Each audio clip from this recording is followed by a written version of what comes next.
Okay, so it's Convergence time. We had a hell of a session last week. I'm still kind of reeling from. Um, and so let's relive that trauma a little. Someone tell me what happened last week. The Shade Seeker and Martel, after a blistering blaze of fire passed over both of them, separated, and the Shade Seeker and his acolytes continued the fight against the dragon. Martel kind of vainly participating, but like doing it because her deal kind of makes her do it, but not at the same time. That makes sense. His acolytes fell one after the other, except for the three rangers that split off kind of at the start.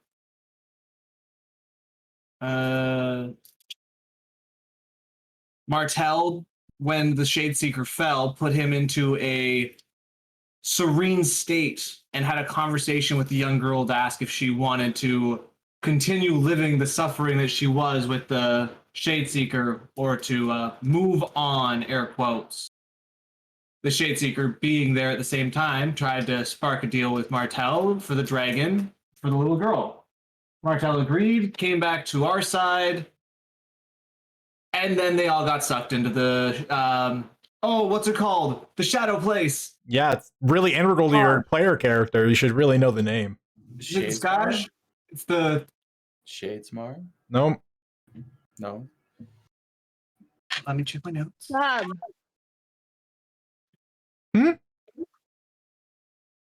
don't know if it's Scav or Scad, but it's one of the two. You got the first two letters and maybe the third one correct. The ending is a little off.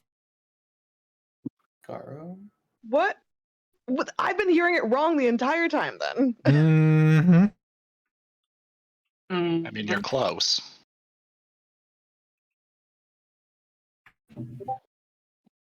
Yeah, thank you. Mm-hmm. Mm-hmm. I said that. Oh, I heard scab or scat. I was like, I'm like, no, it's neither of those things, and both of those things are gross. I would not have said either of those. Yeah, see, that's funny because that's what I heard. So we're clearly just mishearing each other. You have so little faith in me. You think that I would yell the word scab or scat for that matter? And here we are. Anyways, so they're off in the Shadow Realm, to where we don't know what's happening to them anymore. Everybody collected themselves because his acolytes that remained alive scattered. No, hold on. I have to correct this. Please because do. You did it last game, and you're doing it again. They didn't scatter. They disappeared. They didn't run away. They disappeared. Okay, I'm sorry. They discorporated.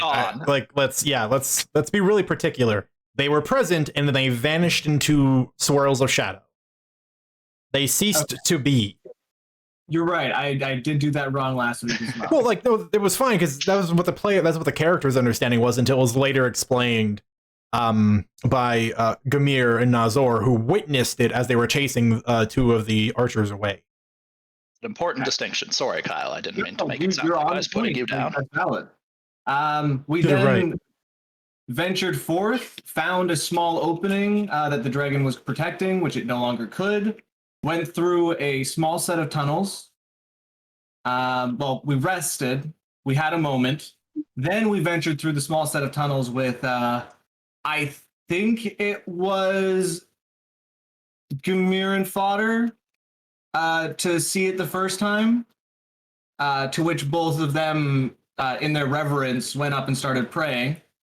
Me, Martel, and the handmaiden went back, collected the other two, and we ended the session bringing the Hammer's own powers brought Lhasa back to them. And then he opened the temple in one of the doors, and we all went into rest.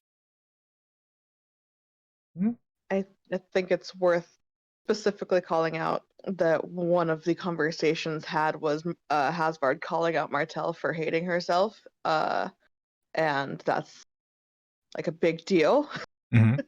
that we still need to talk about. Yes. And also the like general hard conversation between the hammer and us of, well, we tricked you for good reason, but we tricked you. Sorry. It was fun listening to everybody trying to apologize for what was pretty much a Martell special. Like, oh yeah, no, we totally were in on it. Mostly. I wasn't, but yeah, you know. I was for the last bit. The important part. The important part. Anything else? No. Okay. Hasward, take 3 points of inspiration for the recap. Yeah. All right. If there's nothing else to be said, I don't think there is. We will begin. So, just to set the scene once more, after finding the Forge of the Allmaker, this sacred place that the Hammer of Amaron have been searching for decades on a pilgrimage, once Lhasa was brought back by the collective prayers and power of the Forge, he reopened the door to their temple, which he has conjured multiple times in the past for the sake of resting in a hospitable environment in an otherwise dangerous place. This time doing so with relative ease and just carving open a door in the solid stone wall and then welcoming you all back into the temple. The knight, while the hammer does once more participate in the ritual of removing their armor, caring for it, and then setting it back up on the racks adorned on the walls, a large feast is prepared that same night, with little regard to the wear and exhaustion of everyone present. Both of these huge 100-foot long tables are filled from edge to edge with an abundance of delicacies, of which is heavily inspired by the Goliath culture of their 5 various clans that they belong to, with a honorary roasted zephyr quail, which is a abnormally large species of quail that could be ridden, that comes from a particular part of a mountain range in Cerulean, which is where their fallen comrades clan came from. And so they have this huge honorary, like, roasted bird in the center of the table. It's coated in this sweet red seedy jelly, and then it was just roasted over a spit. Luckily, magic expedited a lot of the preparation, and even then, it still took the better part of 2 hours to get everything prepared. Everything you could possibly want is here. Every single bite of food and every sip of drink that you have is warm, and it restores and lessens the wear on your body, almost like any of the trauma you've suffered in the last 24 hours doesn't exist. And is a welcome reprieve, as the Goliaths have all sat down on the side, on the far side of the long table, beckoning all of you to join them, with Lhasa sitting at the head. But there is no grand, boisterous speech. There is no spiritual or ritualistic blessing over the food. There is just a moment where everyone sits down, and once everyone has settled into their seats, a passing of eyes, just a look passes between everybody. And then once everyone's settled, the Goliaths begin eating, and everyone soon follows suit. but conversation picks up. Gamir is, of course, loud and lively, passing drinks around very actively, slapping backs perhaps a little bit too hard. And it seems as if this is the first night that you spent together with them. That whatever happened leading up to this moment, there doesn't seem to be any acknowledgement of it. That there is an acceptance in the air that they are finally at the end of a very long road with a goal in front of them that they have been reaching for a long time. And it seems, at least for the moment, that it is enough if they had any ill will to have forgiven it. During these times of feasting and celebrating and drinking, is there anything any of you would like to do? At some point, just like at the very beginning of the feast, despite the air and what is to come, Lithian would have brought in like a peace turkey leg to Gamir. Just as a like, hey, sorry again. Here's the turkey leg. That's it. He takes it, and again, like passing it over, it's a humongous turkey leg, but when you pass it over, it's just the sheer proportion change between the two of you is just almost comical. Since Gamir is just such a huge Goliath, and he takes it and just like takes a chomp on it and just rips off like half of it, and you hear those little spindly bones that are throughout the leg, just snapping against his teeth as he's chewing everything. And he goes, no, no worries. Everything is fine. Oh, bone. No, everything is good. Everything is fine. Have you had a mug of the ale yet? No, I could use one though. Oh, well, this is a special brew for this exact moment I've been preparing for. And he goes to the end where at some point he rolled out this huge cask about the size he is in diameter, that he rolled out from down the stairs, and then put it at the end of the table with the tap just above the edge, so you could literally just slide a mug under, fill it, and slide it back out easy. And he will fill a beautifully worked light blue metal mug. And that has just got this beautiful etchings of animals and mountains on it.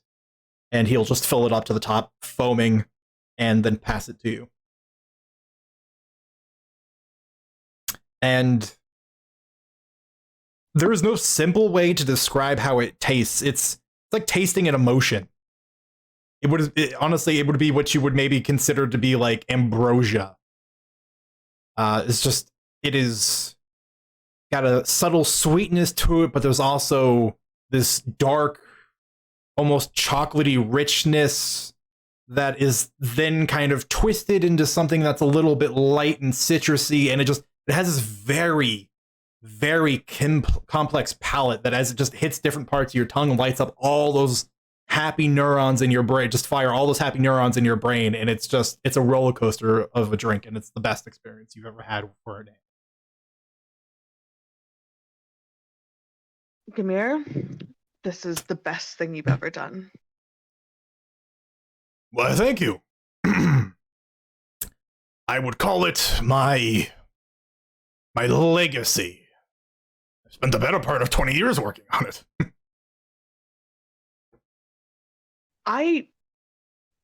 I'm very rich. Very, very rich. This is incredible. This is one of the best drinks I've ever had in my life. Well, then drink up. I intend on that cask being empty by tomorrow morning. I will gladly help. It's, again, really big cask. Very tall. Barbarian, man. I don't know. You know, barbarian and the hill giant walk into a bar. There's a joke somewhere in there. Their sales in a year.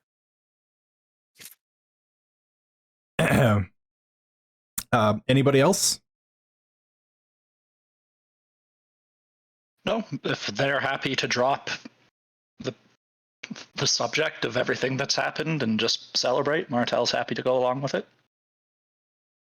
There is no obvious tension lingering. All of the Goliaths seem to be perfectly fine. They're not neglecting or ignoring anyone in conversation. As a matter of fact, anyone that is being too quiet, they're purposely dragging in.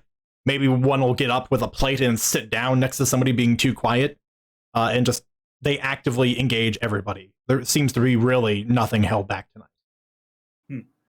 Tizira will be deliberately inciting stories of like what happened during the fight.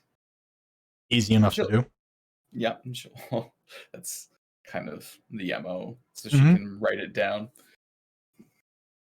Like, and I know lots. Oh, go ahead. I was just going to say, and Tajiri, you get widely varying accounts, since all the various members of the Hammer had very different focuses over the course of the fight. Gamir was heavily entrenched in trying to chase down the minions of the Shadeseeker. Fodder had taken a predominant standoff, observing a lot of the exchange. So his story focuses heavily on watching the Shadeseeker's maneuvers and the power that he drew on, and the immense strength of the magic that he cast.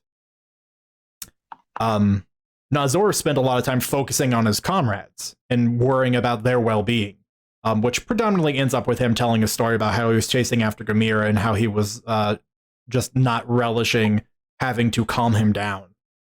And then now, who spent most of her time firing crossbow bolts at the Shadeseeker, which kind of lines up with most everyone else's stories that they'll from the rest of the group that will sort of just lock in and make sense. Hasward, you were saying? As the merrymakings happened, at some point Hasward would slip in the, so what's the first thing that you think you'll make? Lhasa, a man of very quiet emotion, just gives you a small smile. Well, on that we have not discussed at all. But this is also not a simple or casual endeavor any longer. We have outside those very doors, and he points across the hall, the power to literally make changes to the world. Nothing we make will be done lightly. Yes, but if you could make anything, what would you make? Stops. Seriously considers for a moment. Takes up his mug and takes a sip. And he sets it down and just kind of wrings his hands together for a moment. And then he just stares very pointedly back at you, Hazard. If I could make anything, I would make a new homeland for giants. For displaced clans of Goliaths. Give them all a chance to find a place in this world where they were denied one before.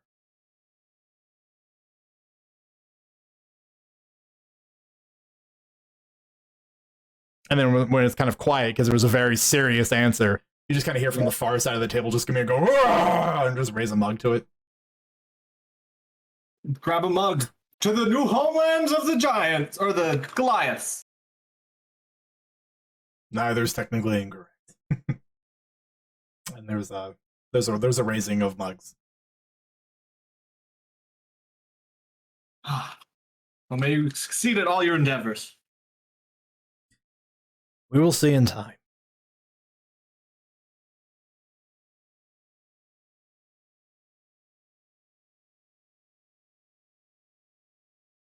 And the feast continues. And it goes on.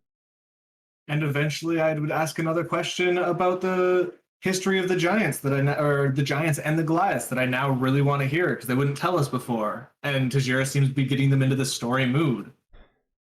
Well, what's your question? Like, You just can't ask, so what's the deal with giants? And expect them to be able to explain all of giant history to you in a night. what is the biggest difference that like they want to get across, the message they want out there the most? Like, what part of that history of being the creators of such magnificent weapons that were used against, I guess, everyone in the Protectorate Wars or whatever you want to call it? Like Great Creation Wars. Great Creation Wars, sorry. It has a name. Yep.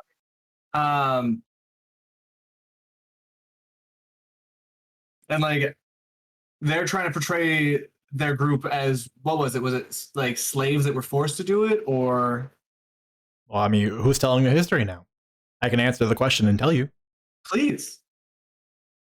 So the part of the time Lhasa will spend explaining to you, Asward. Giants. Very long time ago. Before my kind existed, before your kind existed, before many of those sitting at this table here existed, their races were not but a concept in the eyes of the primordials. Before even the elder races set foot on this planet, the giants were first. The giants stumbled upon, but the primordials stumbled upon something they were not prepared for. The giants could make choices beyond what the primordials wanted them to do. They had creativity. They had choice, the ability to make.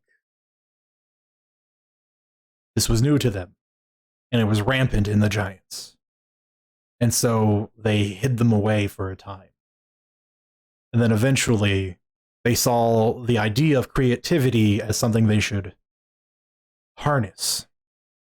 And they perfected it in the elder races. And thus civilization was born. And then they continued to make more, and the fledgling races were made. But then they saw them as imperfect, especially when compared to the elders. And they wished to obliterate them, and as such, when the elder races and those new gods were coming into power disagreed, the war began. Now the primordials needed individuals that had what their forces did not, creativity. So they unshelved the giants, set them on the planet, told them what was at stake in that their life and this planet they so loved was being threatened by a menace. All those races they made, the new gods that were coming into power, that everything, if they lost, would be lost with it. And so the giants fought for the primordials with a fervor and vigor not seen by anything else in the world yet. And as history tells us, the primordials lost. And the new title bearers reorganized power. Dragons were hunted to extinction, the ruination. Giants were also not so lucky. And they scattered and found safe havens and just tried to live. History makes them as barbarians, as unintelligent monsters. But they are so much more than that.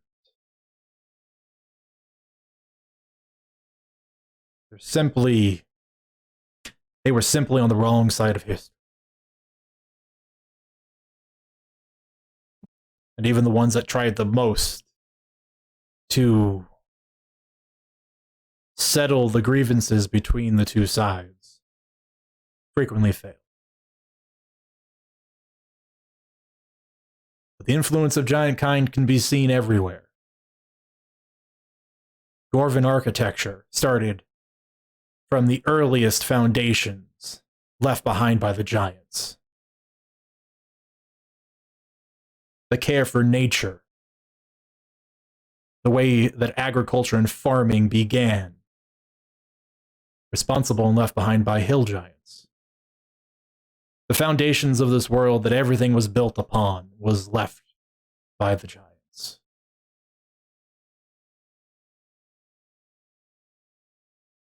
It is not that we are asking for the world to give them everything back, just to simply acknowledge what it is to be victimized and villainized when one loves something so dearly.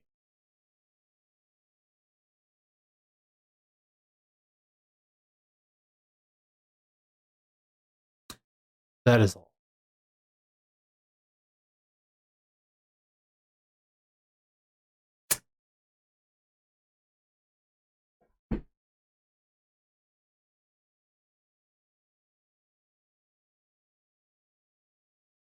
Well, I can see where you get your creative juices from then.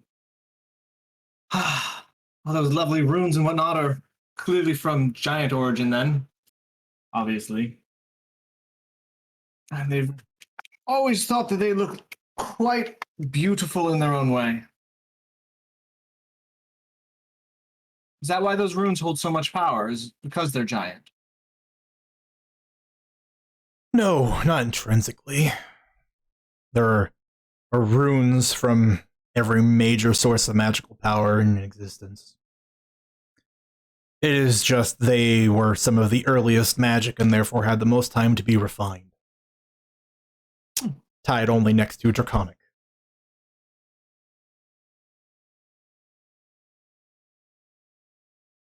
A fount of history. Hmm. Well, I can transcribe anything that you like to be passed through the shadows into the light, if it were. Spread the word a little bit more. There will be a time for it. But now is not the time. No, now is the time for drinking. Holds up a glass. Kyrio's down the other side, raising 2 mugs now. Can't keep up with that, though. Sip, sip, sip. No, no one can. It's in his genetics to be able to outdrink everybody.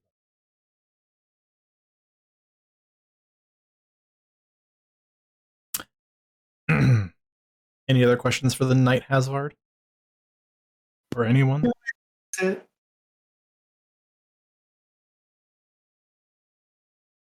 Nope. I think at some point Martel gets swept up in the celebrating and we'll start performing again. Mm-hmm. But otherwise, no questions. I was wondering when you were going to start dancing. You want to give us a performance roll, Martel? Sure, I can do that.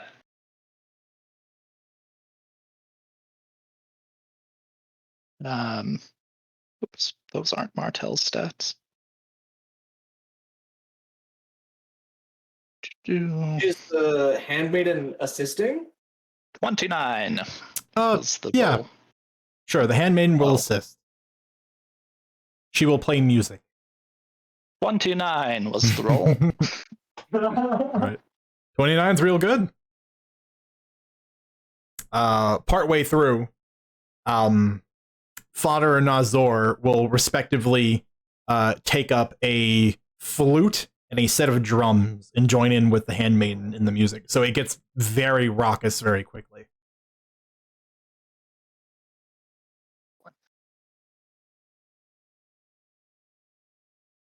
We get this stomp clap going too. Like, Oh yeah, obvious, for sure. You know. And Hasvard begins bouncing off his seat. But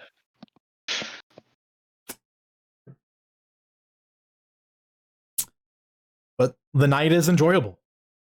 For those of you that stay the night and plan on partying until the daybreak, and whoever that is, you can just decide. But if you are, I'm going to need a constitution check. And if you feel like you are partying hard, make it a disadvantage. Why you gotta call me out like that?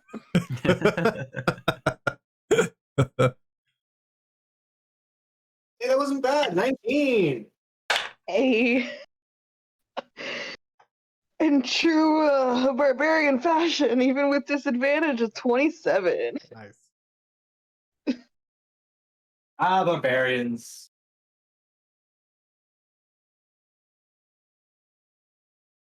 I'm assuming Tajira was not going too crazy. No, she'll gather her stories, and after that, she'll be content to go to bed. Yeah. So all of you will succeed. And everyone else, in terms of the hammer, they also handle everything pretty well. But for those of you that don't actually go to your beds, when you come to the following morning, you do find yourself awaking in one of the beds upstairs. Do we get a long rest? You do get a long rest. Yay. You also all, for the next 24 hours, receive a +1 to all of your saving throws. Woo. And I'm not done. And 17 temporary hit points. Ooh.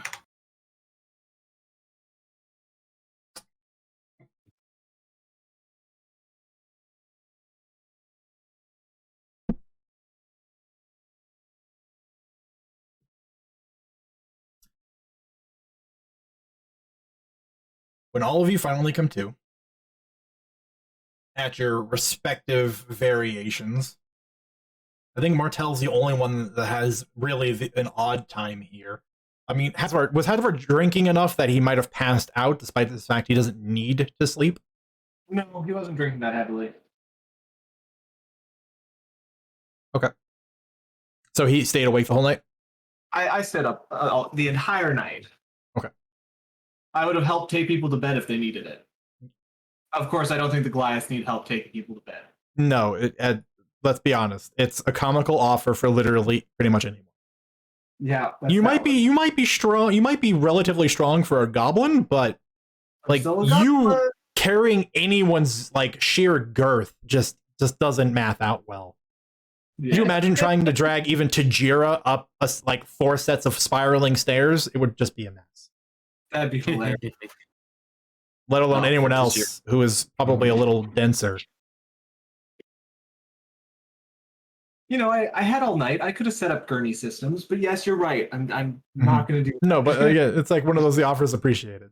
Yeah. Once everybody's like asleep, I'll ask if I can read any of the books. If they say no again, I'll just go hang out and do my nightly prayers. They do deny you access, if only because there will be no one there to oversee you.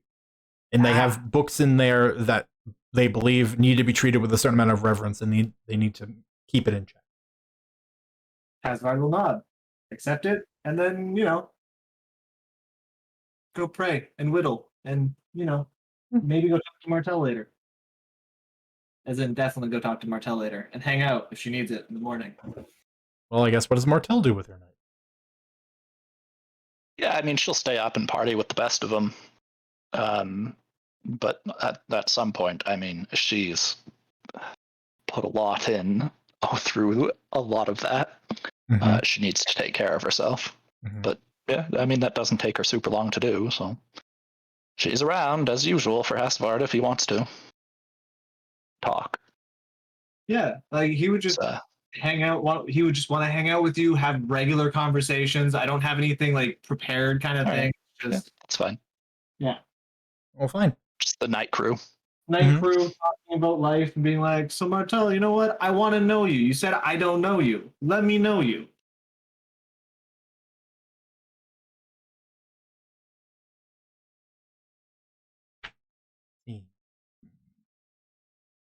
I mean, before you dive into that, how about we do some D100 rolls though? So those are a thing. This is your moment, Kyle. Roll me some fate dice. I got a 5.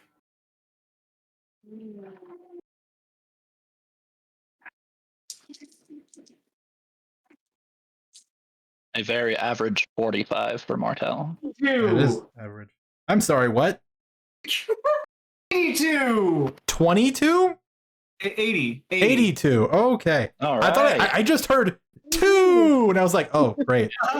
I did too. I was like, Kyle, no. You New clip when dice. you're so high. No, the opposite. I was happy about it. All right. Clippy clip. And Lithian? 99. Nice.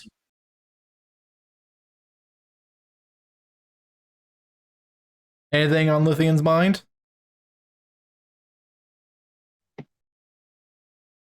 She's pretty drunk. Mm-hmm.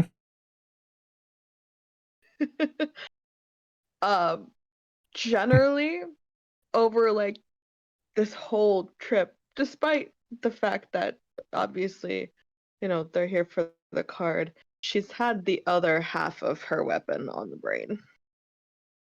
Fair. Okay. I will remember this. Dun dun dun. It's a good thing. You know what's not a good thing? Tajira's sleep. Yeah. So hang on. There's a thing. Just let me find appropriately. Sure.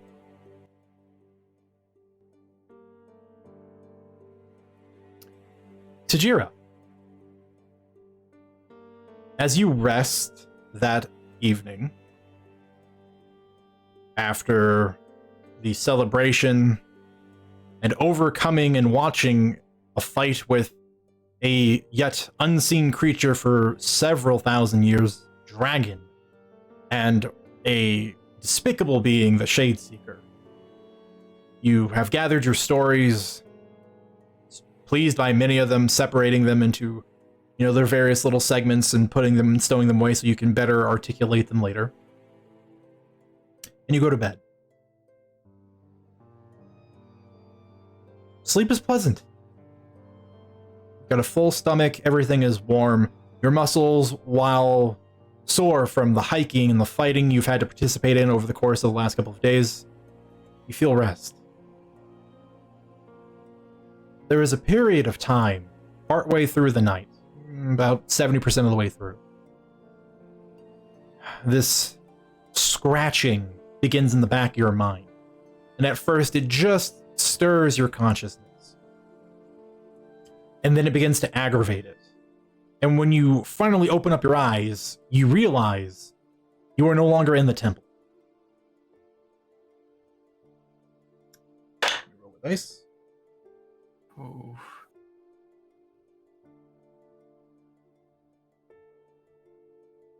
You stand on an outcropping of rock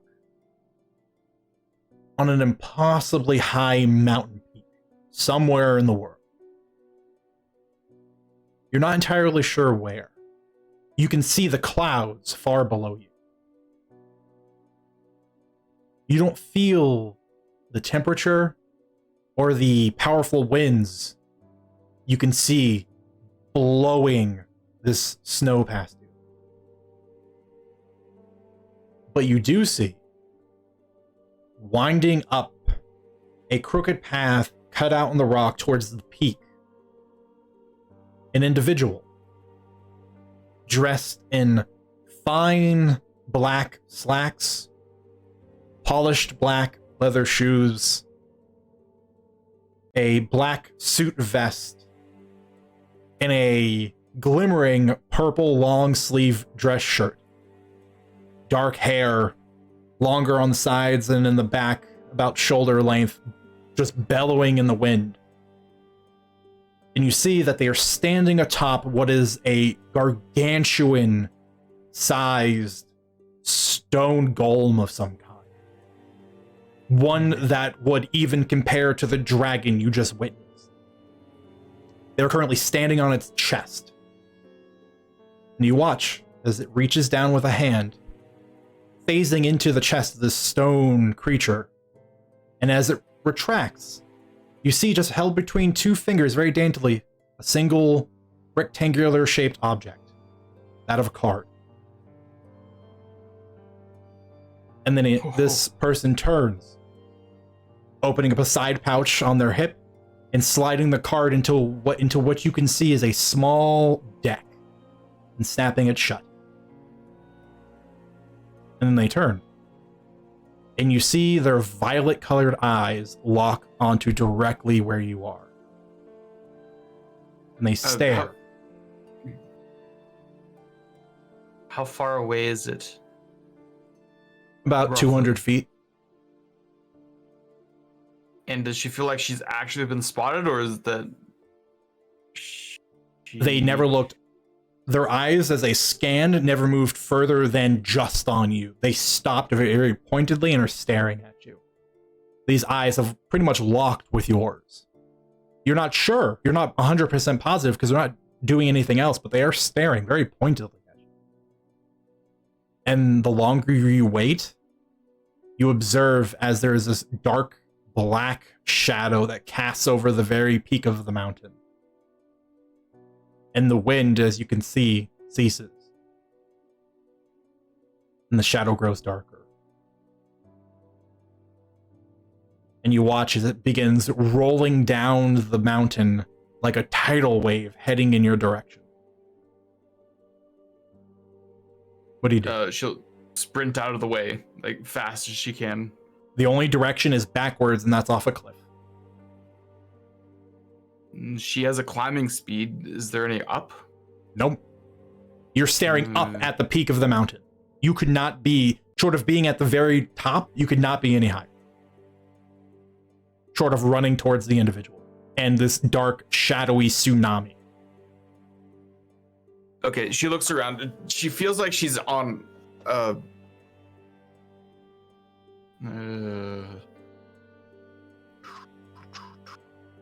okay.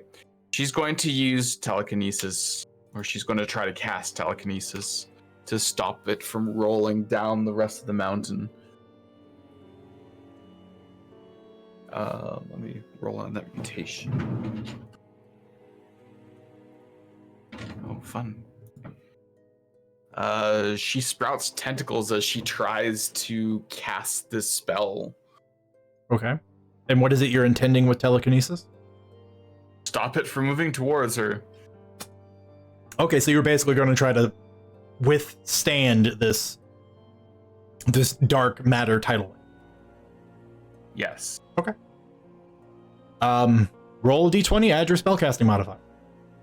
So +5. I'm gonna use inspiration on that. Oh, that was not better. I'm gonna guess it's a 21 modified. Okay. Sure, you were standing on this outcropping of rock, this small cliff on the side of this immensely tall mountain, and you conjure this invisible force to blast a shield around yourself to withstand against this attack. Except you watch as this dark matter rolls down, seeming to just consume everything in this blackness, and it strikes this invisible force of yours and runs over it as if it didn't exist. Make a Constitution saving throw, please.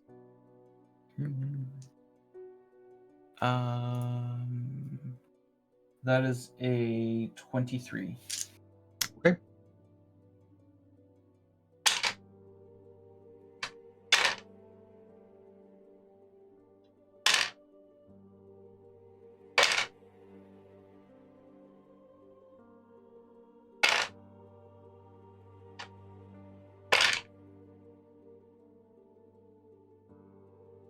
You are going to take 35 points of acid damage.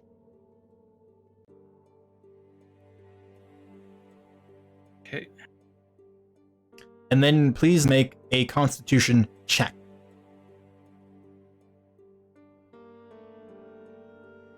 Constitution check. Okay. Oh, that's not great.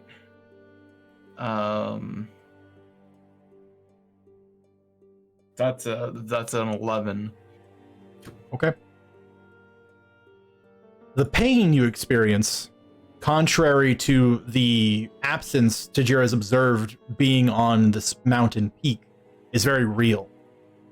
And it is sharp enough to snap you awake.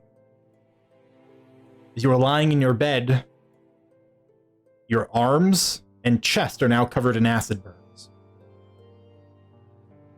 Like what you just experienced in your dream was real. And I'm assuming she has tentacles like she sprouted in the dream, quote unquote. Yep. And I took a spell slot off for that telekinesis. She'll quickly try to prestidigitate some water. No, that doesn't. To get prestidigitate the acid to get it off of her. It does not work. All right, she'll be looking for some water. I'm not sure if she's in a room with water. There's a bathroom not too far by, or not too far away. Yeah, she'll rush in and start trying to wash it off.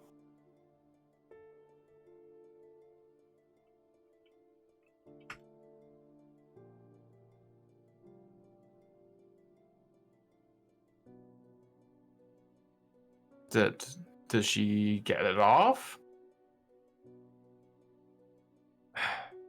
Someone has to remind me of my chemistry.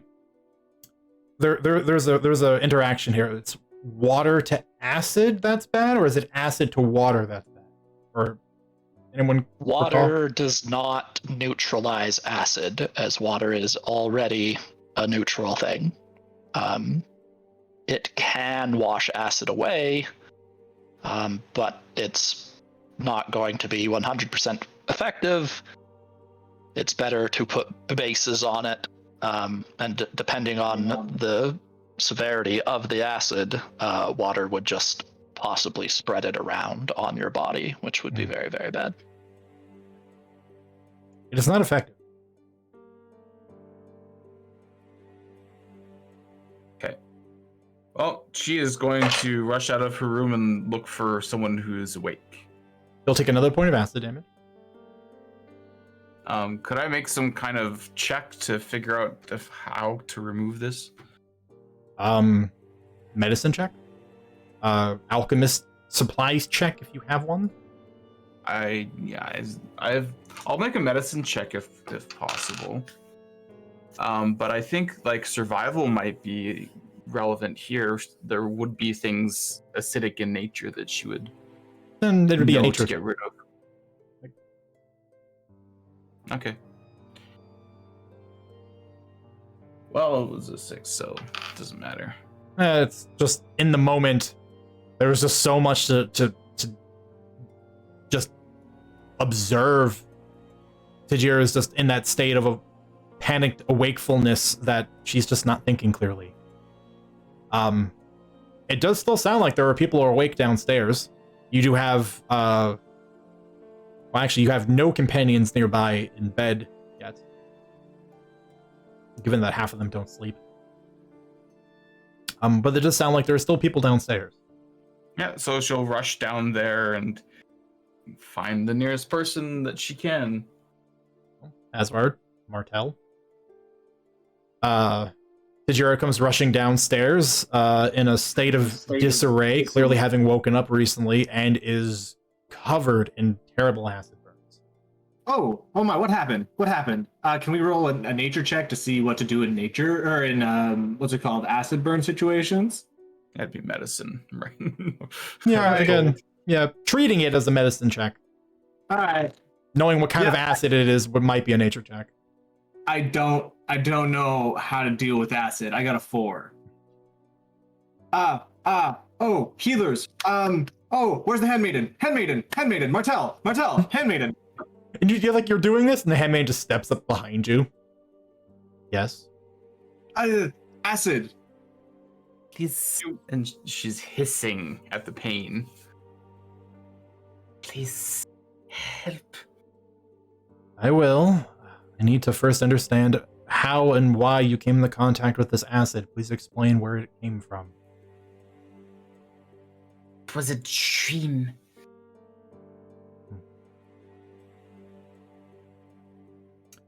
Very I well. cannot explain it. That is more than adequate. Saves me trying futile efforts, but first, and she raises up a hand, a humming mote of golden energy will form, and she'll sort of press it against Tajira. Her eyes flash over, and then there's a moment where the handmaiden actually stops and takes her hand back very abruptly, and then looks to you, Martel. She has been marked by the Dragon of Chaos.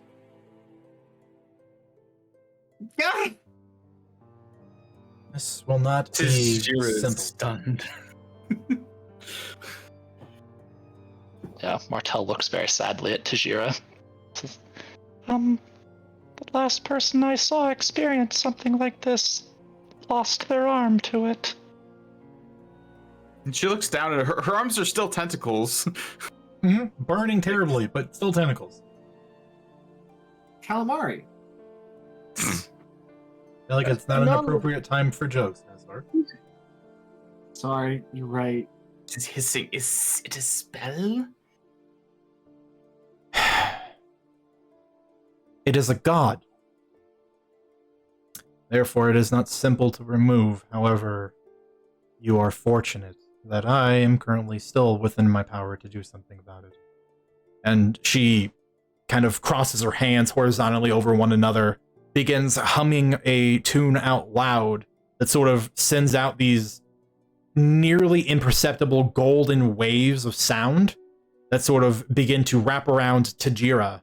And then this orb, this humming orb that forms in her hands, after she's reached a bit of a peak, she presses it into Tajira, and you feel this humming vibration throughout your body as she casts Regenerate on you. So she's going to. Yeah, she prepared a lot for a dragon fight, and she ended up not using a ton of her spells. So, oh wow, that initial burst was a lot. 26 plus 15, you gain 41 hit points back. Okay. And then 1 hit point for the 1 hit point for every minute for the next hour. And the magic will slowly restore any of the burned away flesh, which is good news because you were starting to see pieces and parts of bone in places. It was getting really bad very suddenly. That being said, I do have which she will inspire. You're in luck. She manages to channel this regeneration energy into you.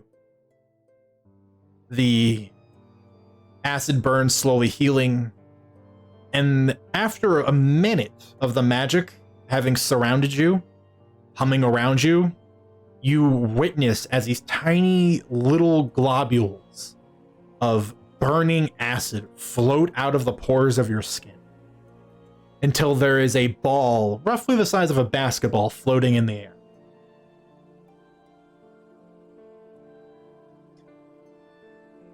The dragon's acid historically poisons the soul of those that it harms. You don't remove it, it usually eats you from the inside out. We're fortunate that I was able to do something about this. She just appears stunned, wordless, kind of clutching her arms, kind of out of relief, falls down to the ground and just sits there.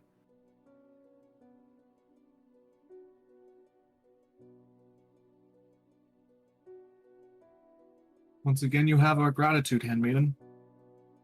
She simply nods. She will cast another spell that will encase the floating ball of acid into a golden bubble, and then a second spell that will then blink it out of existence. She'll whisper, "Thank you." Hmm. But it still appears listless. The handmaiden simply just turns to Martel. If you have any further need of me, just call. and then politely steps about 60 feet away to the other side of the hall.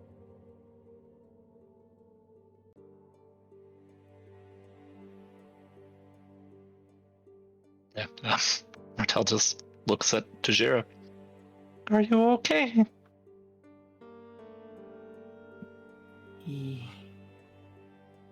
She's very slow to respond. It doesn't look like she's fully processing things. Like she's in shock.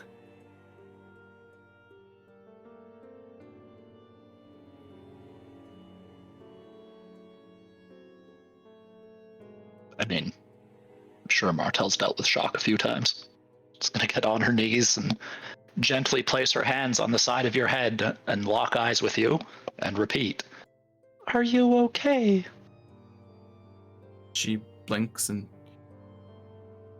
I had a dream. most obvious statement ever, but then she kind of shakes her head. This dream. It was another real one, apparently. And she'll start relating slowly what happened in the dream. Asvard will write it down.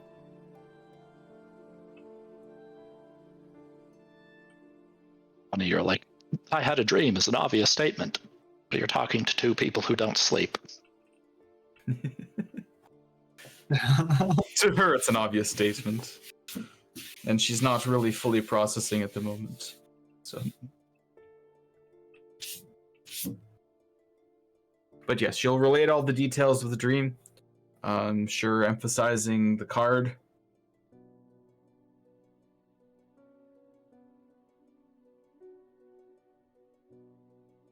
Who else is up among the Goliaths?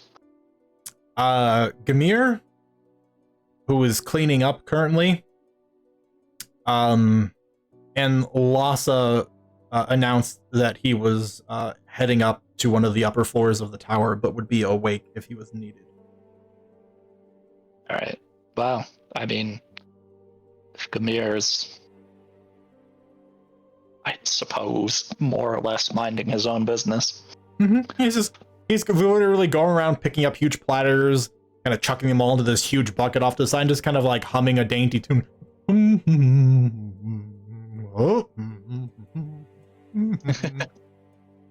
He's got a little like frilly apron on as he's cleaning. It's great. Oh, he reminds Martel thinks quietly to herself that it's one of the more adorable things she's seen from the hammer.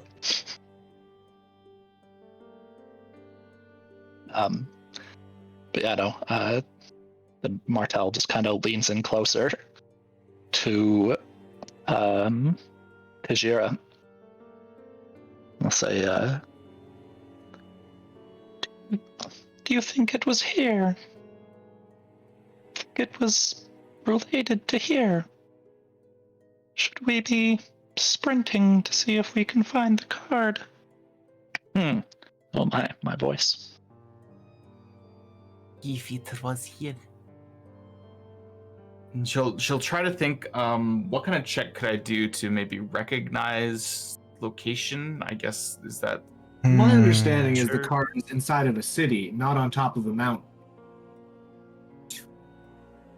Right? Like our the current card we're going for is inside of a city. You've described the top of a mountain and a Goliath statue. Not a Goliath statue, No, sorry. just a giant stone just person. Like 40 feet tall. Yeah.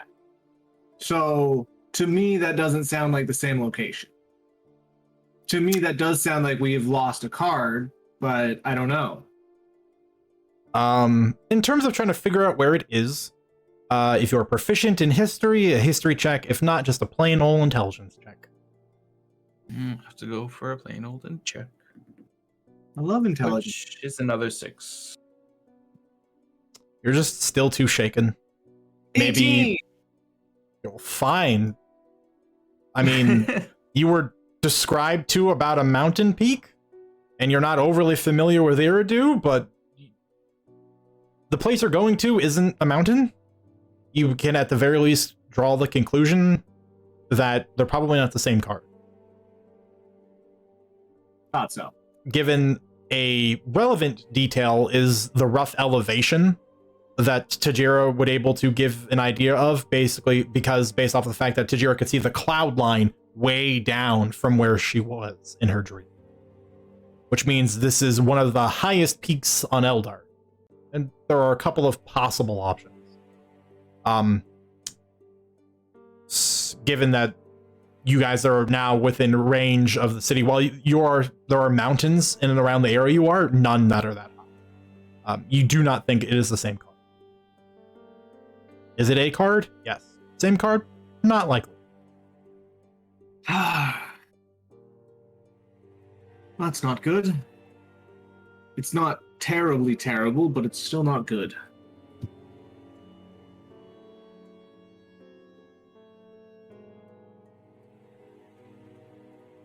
Yeah. Yeah, like you're right, Ben. He did. Martel just kind of adjusts her hair and kind of tries to stand Tajira up. Well, it is not good that our enemy is collecting the cards, but we already knew that.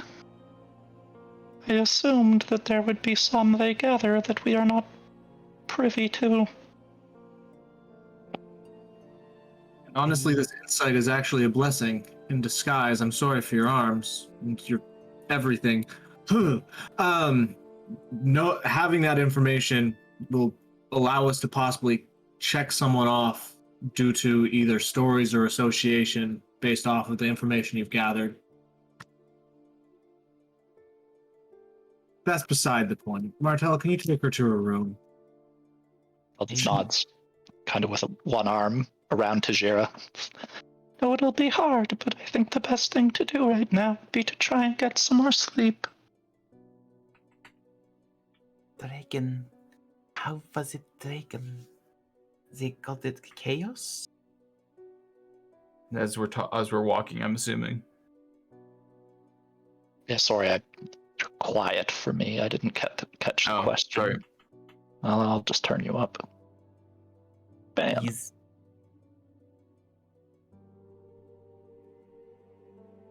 She said it was a dragon.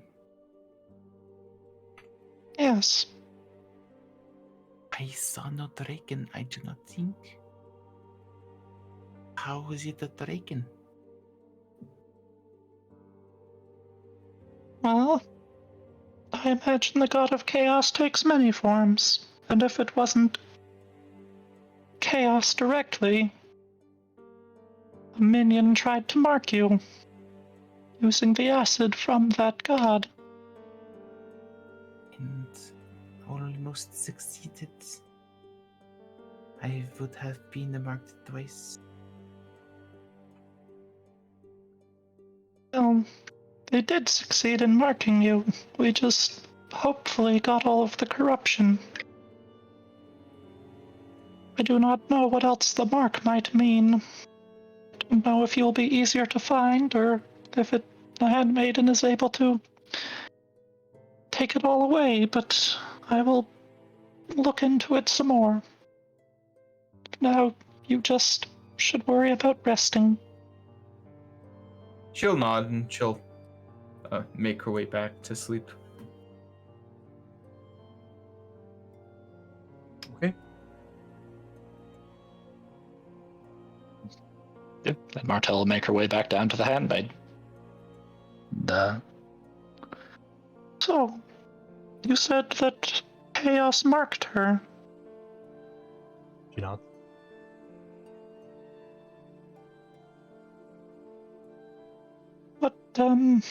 What does that entail? What does that mean for Tajira?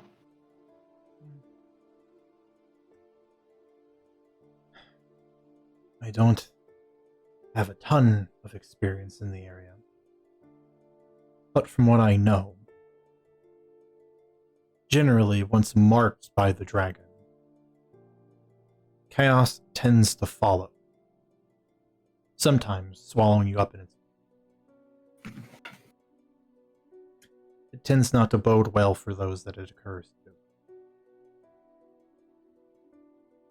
However, I believe my healing should have been sufficient enough to remove the cosmic marker that the god would use to follow in the wake of Tajira.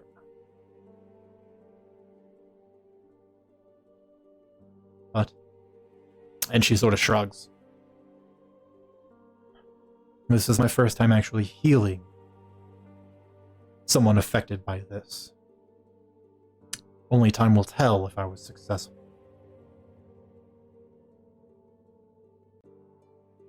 Aldous nods. Then I suppose we'll need to move with caution for the next little bit. As it has been.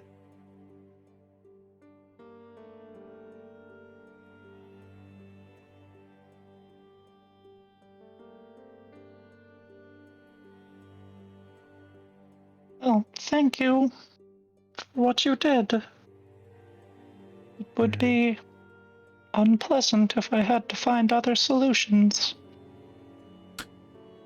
Lhasa seems a capable healer. I suspect he would have been more than able to handle it. Kel nods. Perhaps tomorrow I'll have him give Tajira a once-over. In case. This is wise. I would not recommend having Tajira recount her dream once more. Martel shakes her head. No, I do not think that is wise either.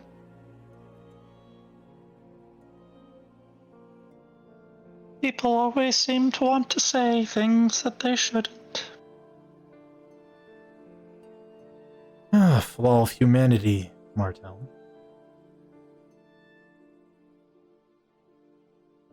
Martel just nods. Also, well, thank you again. She just kind of looks at the handmaiden. Suppose, do you need to rest or meditate or anything? Yes, I need It's to getting trance. late. Yeah, she nods. Yes, right, yes. It is getting late. Thank you for your help. I think I'll probably go to bed myself. Very well. If I am dismissed, I will then go take my leave. Martel just, again, nods. And will kind of head off to do her thing as well. Hasvard like steps out of like the corner that he was in, listening in on the conversation. Do you want to play cards or something now, or are you actually going to bed? Oh, I just give me an hour, and I'll be back. Okay. Steps backward and kind of disappears.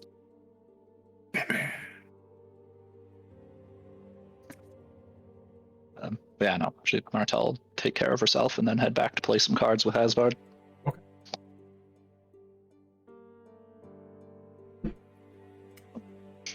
Beyond that fun little thing that just happened, anything else for our non-sleepers? Any little pins you wanna pull? Again, other than trying to pray to Ratri to let her know about that dream and the card that disappeared, to see if we can get the information flowing as to which card it is, because that's always good information to have. Okay. But well, given your fate dice roll, I'll give you something. Oh, I didn't. Okay, yeah, sure. Yeah, this is how these things work. When you sort of recite your prayer, you get a whisper back. A confirmation. It is not the card you seek. But that is all I know.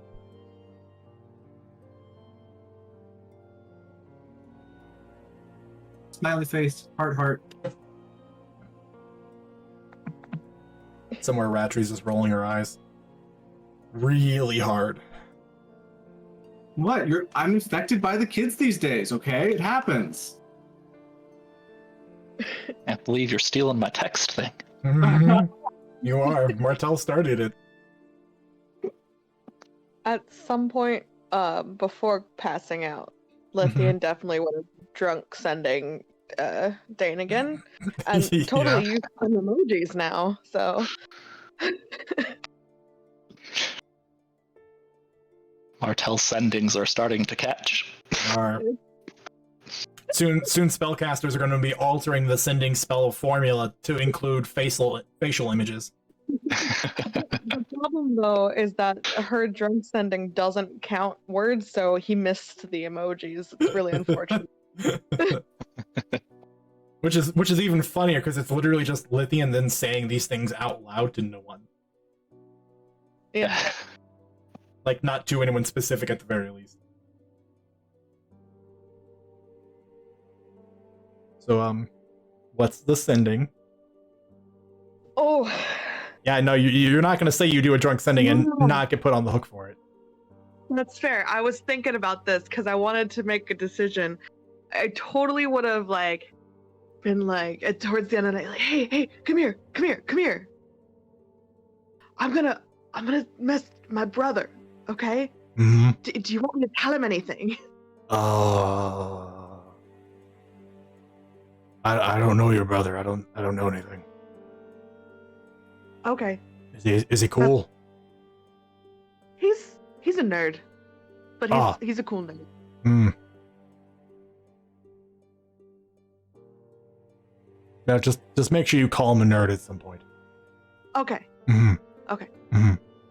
Just use the sending. Mm-hmm. Hey nerd, it's me. We fought a dragon. It disappeared into Scad. It's crazy. Don't know where it went. How are you doing? It's been a fun couple of days. Hashtag YOLO. I don't know. Oh no. You ran out at don't know where it went was the last thing he would have heard. I was counting, sorry. Oh shoot, I forgot to hold on, sorry. I had something in my head that I completely forgot before the very end of that. Oh, and my new buddy Gamir says hi. Yeah. Hi. Drunk Amir doesn't understand how sending works. Yeah. Which is fine. Lithian, you get a response immediately. It starts with a dragon! Exclamation point. Are you alright? Obviously you're texting me you're alive. Texting me. Sending me you're alive. If you need anything, sending me once more, and I can be on my way to you. Be safe. And that's his name. Well, Lithian's very drunk, so of course she's going to sending him again. But not actually. No. Yeah. Yeah, okay. Yeah. Just make it, gotcha. Oh no, we're fine. I'm fine. Just having a good time now. Thanks for the concern. I'll give you more details later.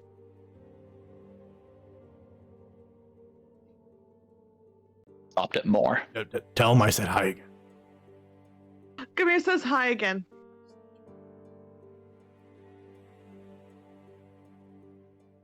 Nerd. Now you're getting it. Mm-hmm, mm-hmm. That's also a callback for our older players.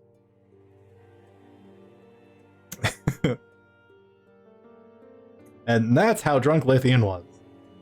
to oversending.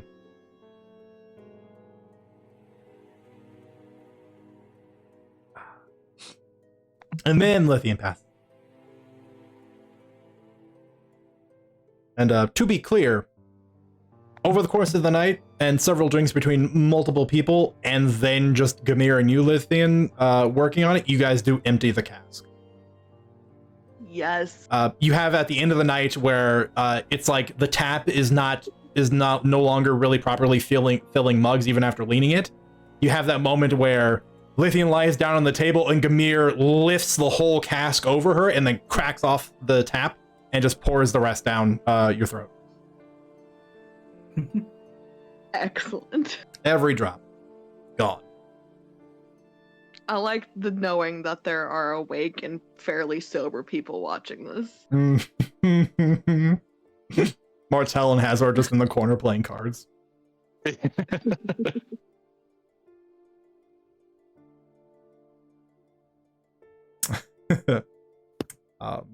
Speaking of those two, any pointed conversations you guys want to have?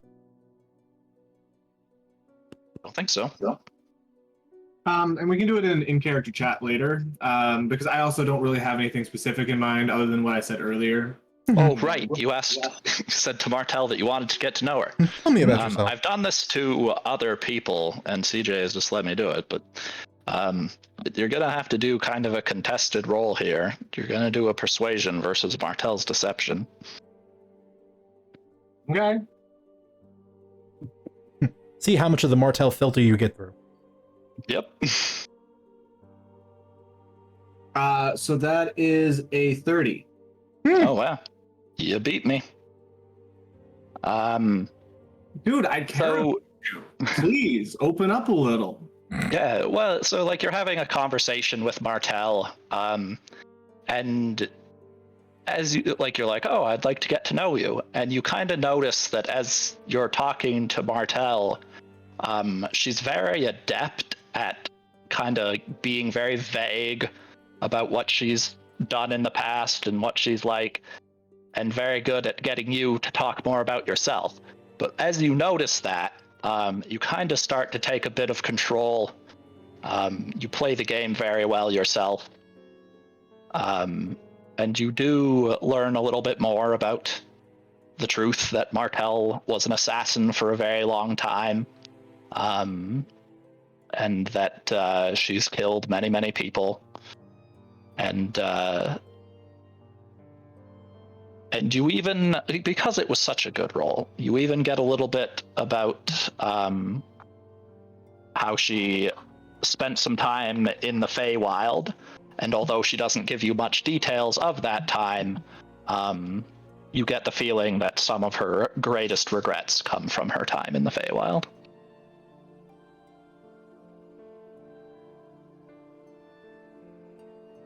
Like, I definitely feel like Hasbard would resonate with you on the assassin vibe a bit, especially considering the fact that most of his underdealings has to do with young children that, not unfortunately, but I still view Martel as, in his mind, a younger woman and thus a child, but you obviously aren't.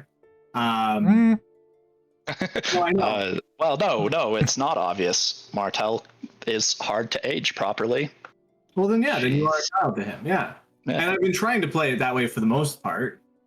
Yep, that's fair. And he'll ask you about that. He'll ask you about, like, your childhood, too. Like,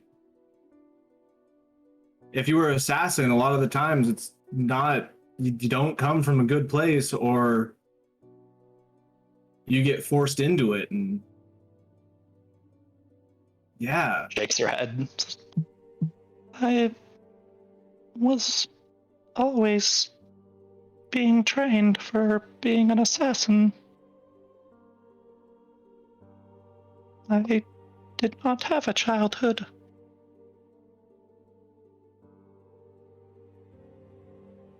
A little bit of, like, dad tear on the under eye. Well, we don't have that, we don't let that stand around here. Next time we go back to my home, we'll take you around to the orphanage. I'll just kind of raise an eyebrow at you.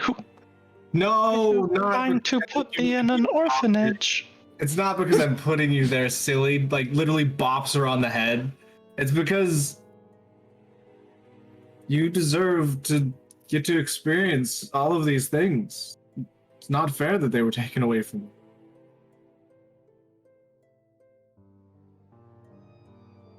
you. You should get this.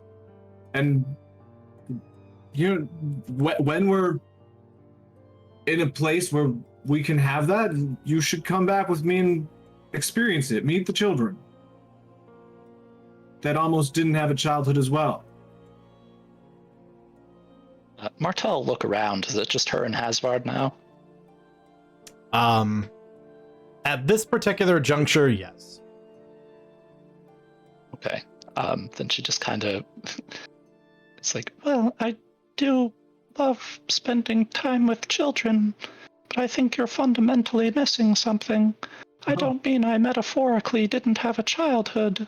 I mean I was never a child. He looks deep in Martel's eyes. Then you are still a child.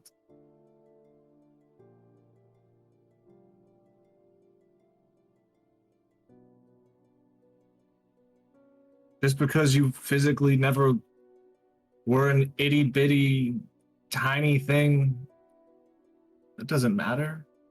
Do you think being a child has only to do with your physical shape? There's beings that can change their physical shape on a whim. Taps her like gently on the chest. Your heart is that of a child. Your innocence is that of a child. It's beautiful and pure.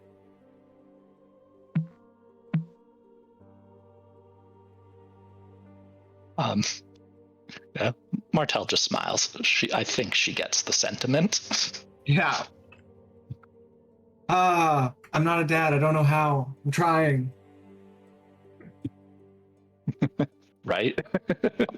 You say that, and I understand you're meaning sex and whatnot, but that's not like. Nope. Also Honestly, not what I wasn't that mean. long ago that Hasvard was offering Martel up for sex in exchange for goods. Also true. Awesome. But yeah, no. Said Martel kind of gets the sentiment. Up for services, by the way. I wasn't offering your sex, but okay. Everybody in the room took it that way when you did it. I know, and I was not intentional whatsoever. It was, yeah. Like I said, she kind of takes the meaning of it. She appreciates it. But as I said, you're not getting much more detail about her life. I don't need Although more. you beat me, you didn't beat me by quite enough for me to open up entirely. Ben, I have so many nights to roll against you now. You sure do.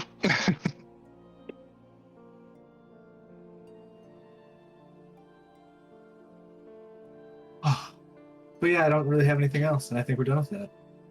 Okay. Finally, everyone will get their long rest. It's going to be a slightly longer than average night due to everything that happened relatively early in the day, and then people retired summarily only a couple of hours after that. So, like, the celebration and stuff actually occurred around what would be a reasonable dinner time. And then the partying continued on for roughly 6 to 7 hours, pretty hardy. And then through Tajira having an issue and waking up and being hurt terribly and needing to be healed and then being put back to bed and then resting properly for another 6 hours or so. And then, of course, Lithian finally going to bed later than everyone else, but actually going to pass out drunk. Like, so it's like the night is actually like 14 hours long, give or take. But all of that being said, everyone still gets their long rest. Very fulfilling. You will, all of you, wake up feeling the expected wear and tear of your journey again. But even then, it's still like it's like the ache and soreness after all of the trouble and all of the hardship. It's the fulfillment at the end of the road. But feel better, all of you do. And before we get into the morning, we're gonna take a break real fast, and bio break. Just go get drinks and snacks, and go to the bathroom, and do a little bit of that, and then we're gonna come back, and we're gonna pick up in the morning. I feel like I don't have a hand in my chest anymore. It's so nice. It's terrible.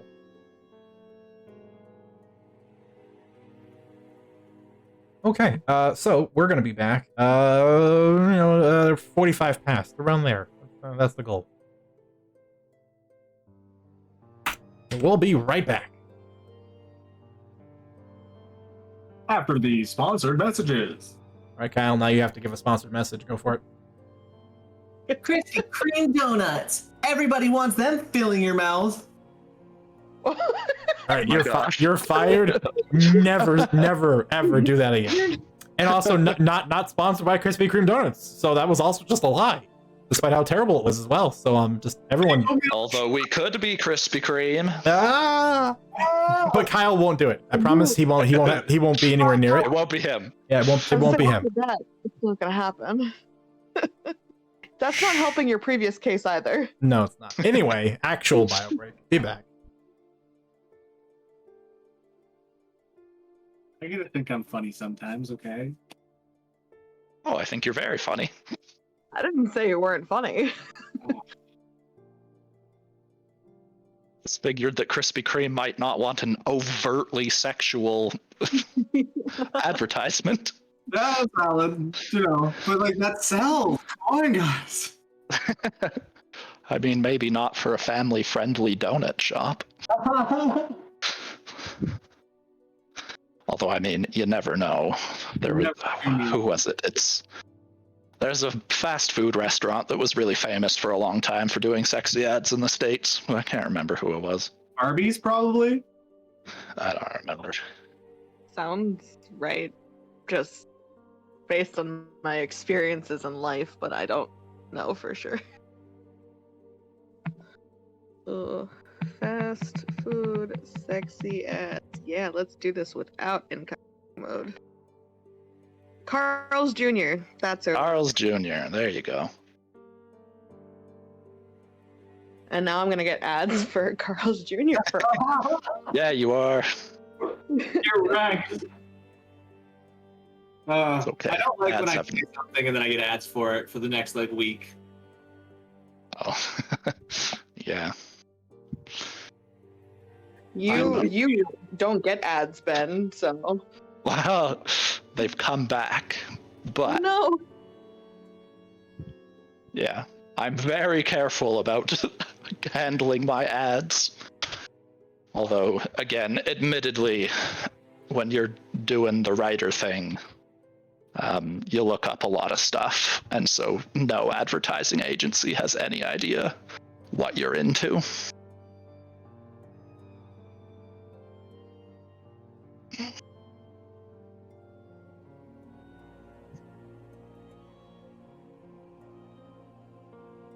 And out of character, I have to ask, do you not see Martell as innocent in some ways? Oh, I absolutely do. Okay, good. Sorry. I thought I was out in left field for some reason. No, she has a lot of innocence to her.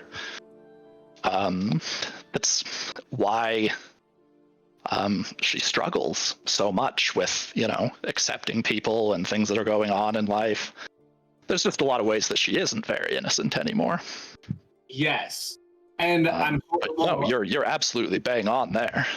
Like, I don't think I need to say this to you right now because, like, I'm obviously planning to do it in the future with the whole orphanage thing. It's to show that even if people go through that period of just awful, where they feel like they've been corrupted and become damaged goods, basically, like, you're not goods. Like, these children are beautiful and enjoying their lives in the environment that they now find themselves in after being, like, released from that horror. Oh. Anyways, yeah. Well, and it's incredibly perceptive of you because that is a big part of why Martell associates and loves children so much. So, like, you're nailing a lot of stuff. It's fine. We're all just laughing because, again, there's parts of Martell that when you're like, she's so innocent, that no one would describe her that way. Except for Hasvard. Except for Hasvard, who's being very perceptive on her personality, her world views. And her childlike heart. Because she literally... And her childlike heart, yes. She just literally wanted to save that girl so badly, and she couldn't, but she didn't want to give up on it, but she couldn't. Yep. Anyways, yeah.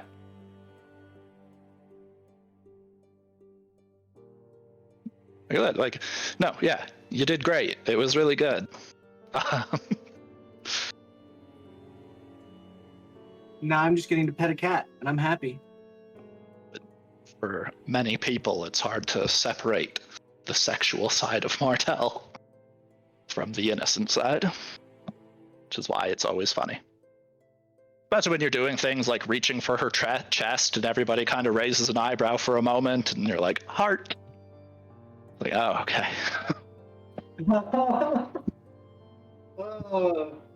No. I will not sexualize you. Not allowed. I know you won't. It's just always these moments. These moments. Hello, Katie. Hi, Brittany.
Hello.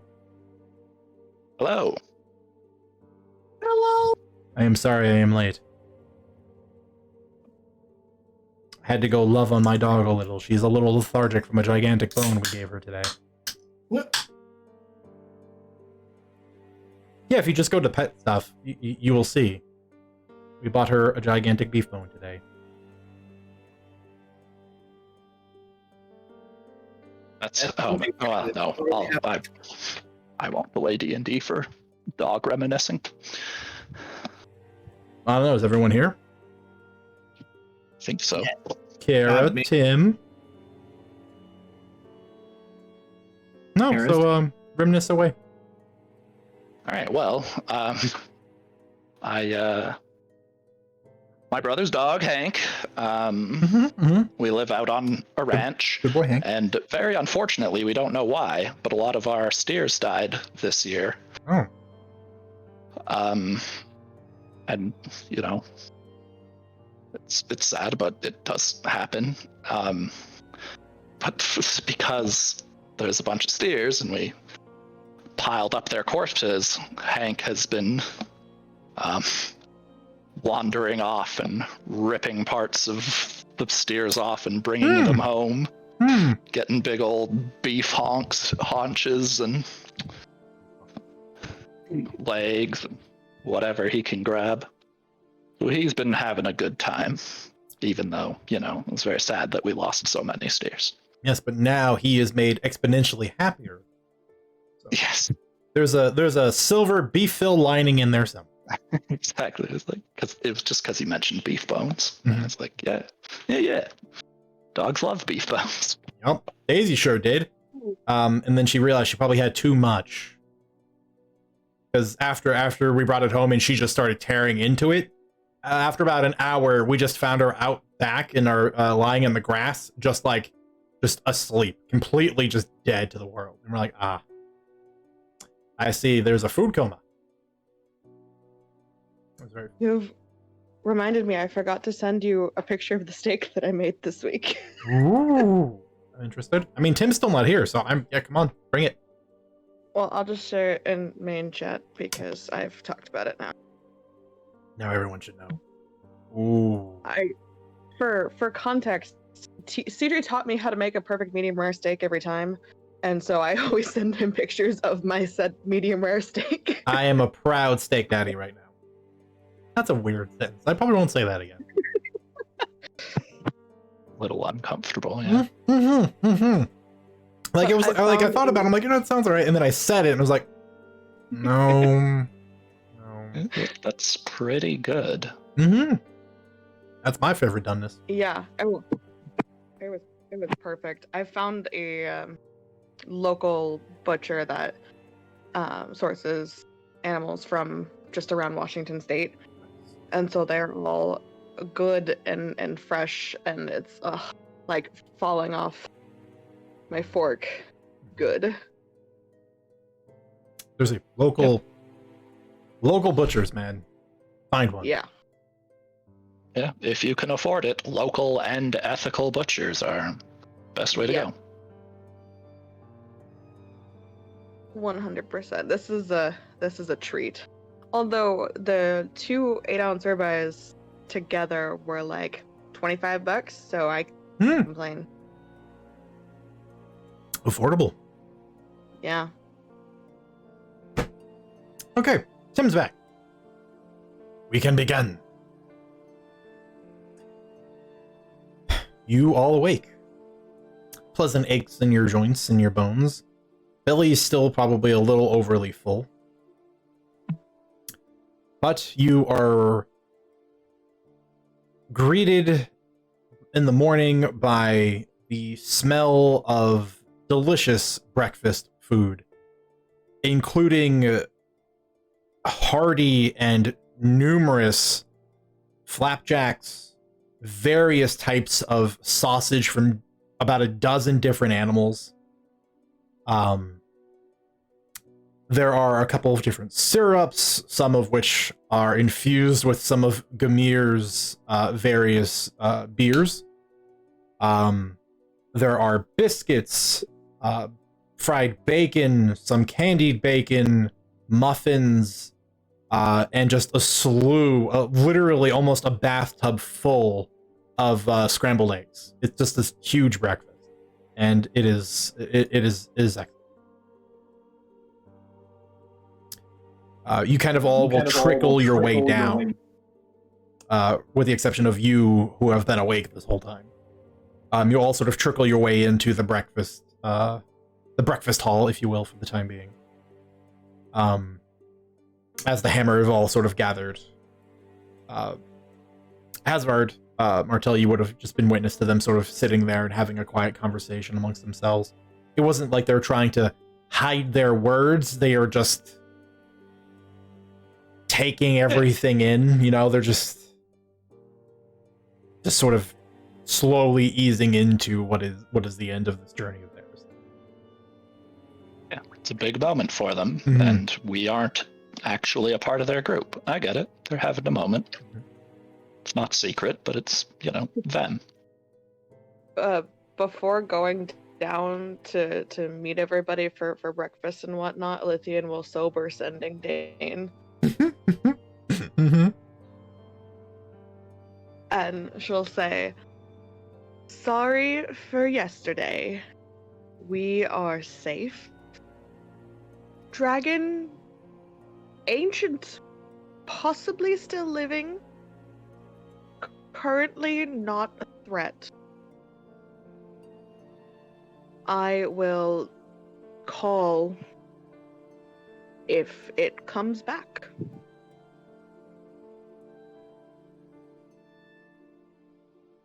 Okay. You get a response a few moments later. "I am relieved.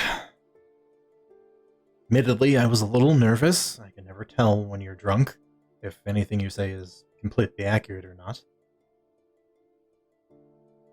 My assistance and anything I can bring is available to you. Let me know.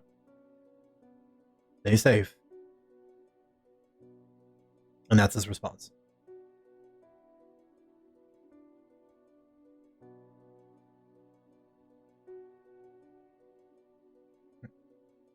And then breakfast is had. And it's lovely. Light conversation is had. The handmaiden does have a tentative check-in with to Jira, mostly asking how the rest of her rest went, and then how waking up was, if anything unusual has happened. As far as she can tell, nothing else happened. Assuming she didn't have any more realistic dreams. Nope, blackout sleep after that event. Yeah, and she'll still appear shaken, but say that her night was fine. The handmaiden will simply nod and then kind of disengage from the conversation. Satisfied that there doesn't seem to be anything she needs to take action with. As breakfast begins to wind down, as fulfilling as it is, you can clearly begin to see a couple of the members of the Hammer, Lhasa and Fodder especially, they begin dressing themselves in a manner that you've not seen before. From these tapestries on the walls, you begin to watch as they actually unfurl some, and they aren't just artistic tapestries. They are, in fact, a series of ceremonial garb. And you watch as they sort of take them down, and through a couple of twists and ropes and bands, you watch as they sort of assemble more or less a ritual set of blacksmith's clothes that are adorned in these giant runes, very beautifully embroidered onto a lot of this clothing.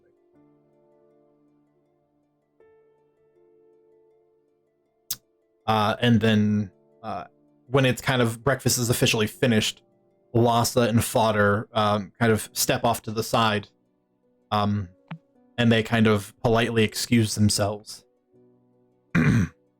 If you will, we are going to enter into the forge for the first time. You're welcome to join us at any point, but do not step up onto the dais if you would be so kind. I have charged now with investigating the adjacent rooms attached to this, along with facilitating any necessary equipment or goods that you may need for your journey further north. If you have any questions or concerns, you may speak to me at any time. We did actually run into a bit of a problem last night. I don't want to interrupt if you're doing a ritual, but we could use your skilled eyes, Lhasa. And what can I do for you? She just motions to Jira to come over. Tajira was visited by Chaos last night. Chaos attempted to mark her. The handmaiden was able to react very quickly. But we both agreed you may be the more skilled healer. If she missed something, we're hoping maybe your eyes could find it. If you don't mind. I am surprised Chaos was able to find you here. You must have wandered deep in your sleep. Please, if you will, step over to this chair and have a seat. I believe it was high. She'll say quietly.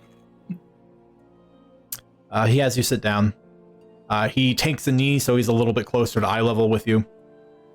And he reaches up to the holy symbol that is that is inlaid into this blacksmith smock he's wearing.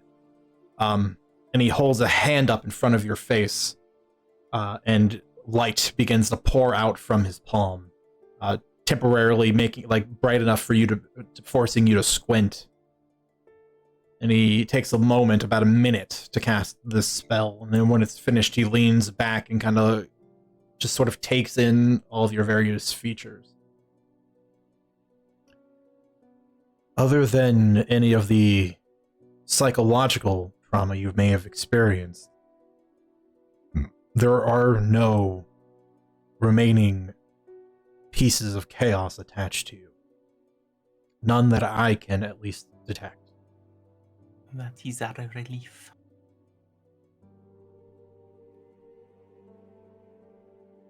Thank you. Yes, Of thank course. you.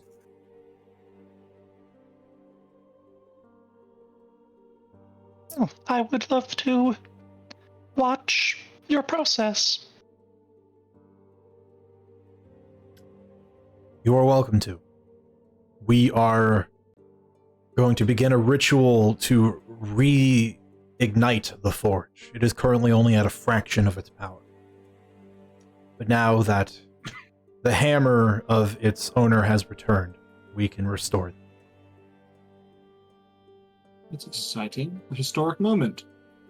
Indeed, Yes. May we all watch? you may. And he grabs the hammer that he was carrying for this whole journey by the staff and begins walking out. He spends roughly about an hour with Fodder just kind of doing what is some minor preparation work, gathering various components, tidying up certain spaces, just kind of reorganizing the forge to fit his needs. So if there's anything in that hour you guys would like to do that isn't just kind of sit and stare, you are welcome to do so.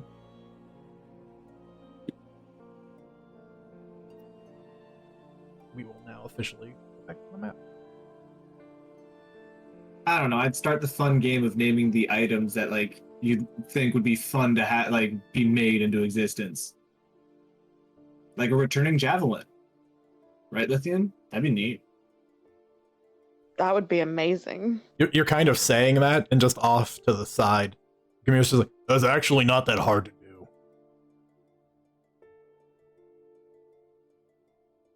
Are you interested in something like that? We can work on one.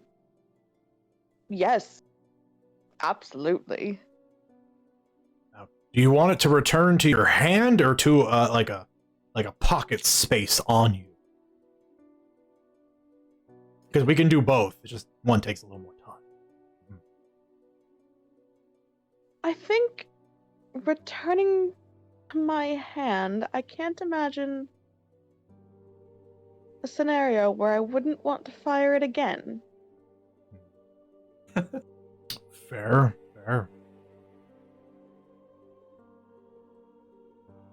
Yeah, to be fair, if I know a lot of this is probably very over the top for normal individuals who have not dedicated their lives to craftsmanship like we have, but if you guys need something made, or perhaps a piece of equipment you already have refined, we are kind of experts in the area.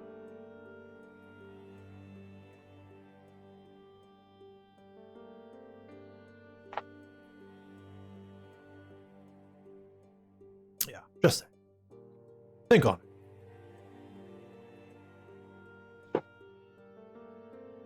Hasvard does that like really weird, like awkwardly large head nod.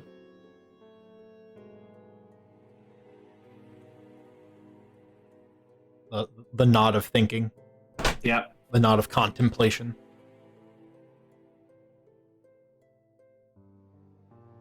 I have a thing I'm going to DM you.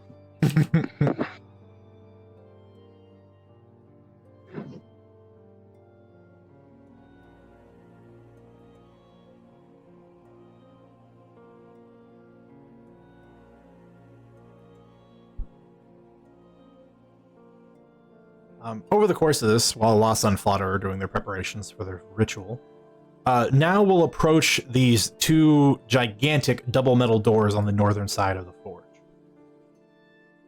The rune work into these doors are intricate, and she spends probably a better part of 10 to 15 minutes kind of working through the meaning and their intent. But when she's kind of reached her conclusion, she stops and touches several runes in a particular combination, about 30 in total. It's pretty complex. But when she does, you watch as they all sort of alight and then kind of light up one by one to the up towards the ceiling, and the doors part slightly. And she pushes the door open, revealing on the other side an immense room of unworked stone, laden with piles of coins and gemstones that almost reach the ceiling.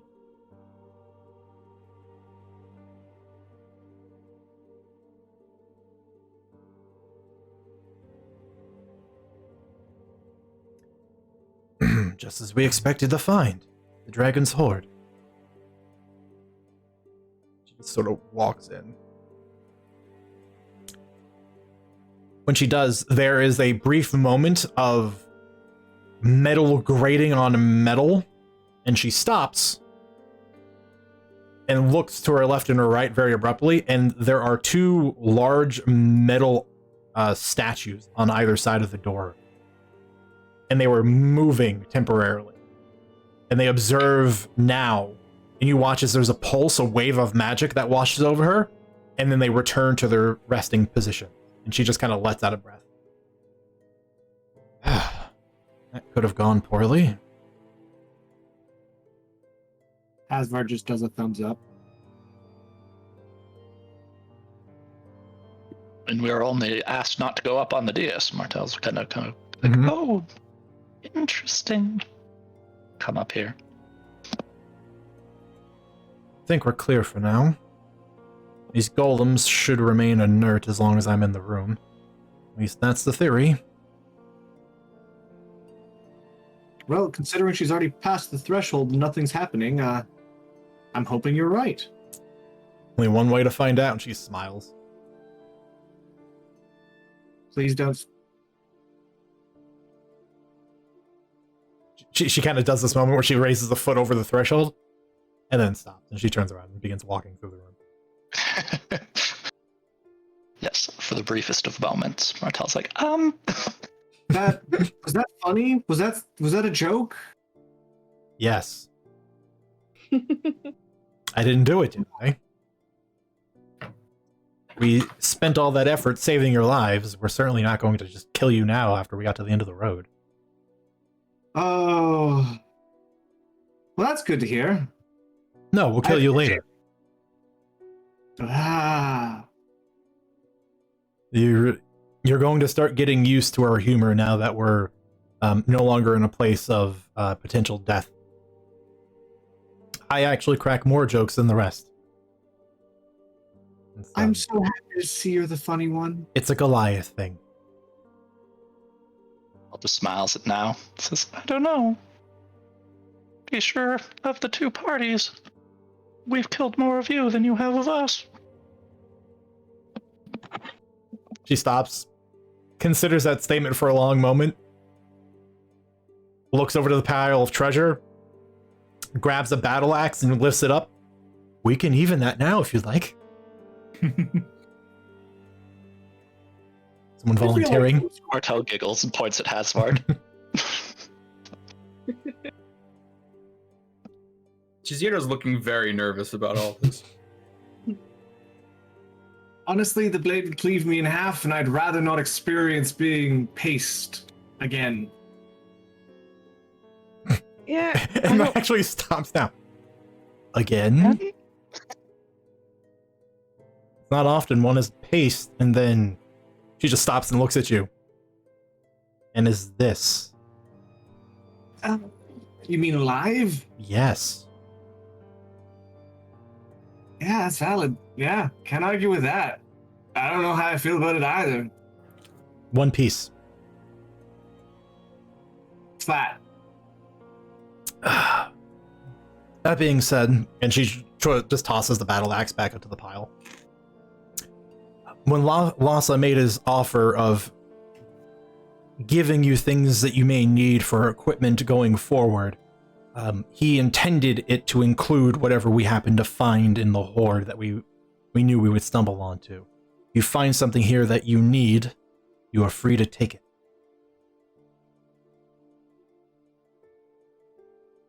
Very generous of you. Thank you.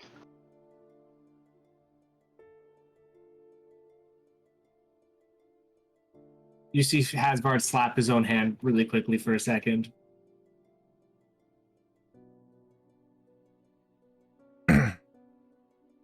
Imagining a boo in the Cave of Wonders.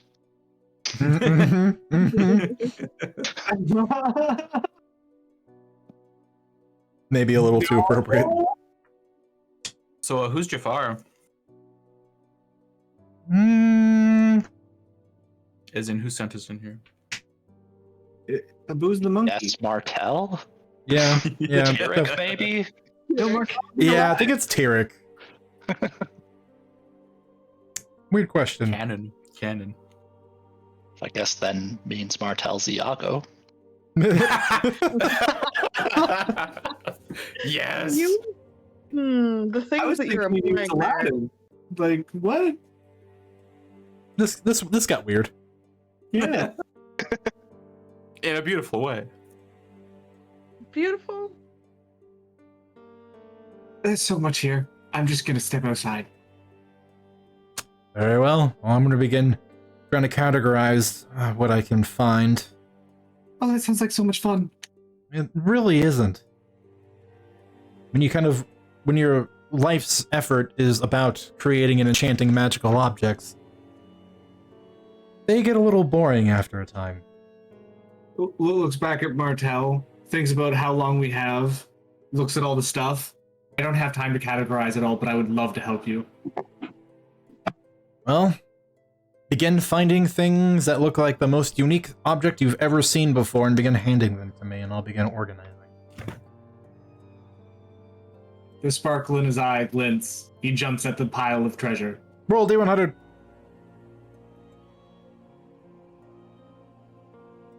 Come on, dice. 65.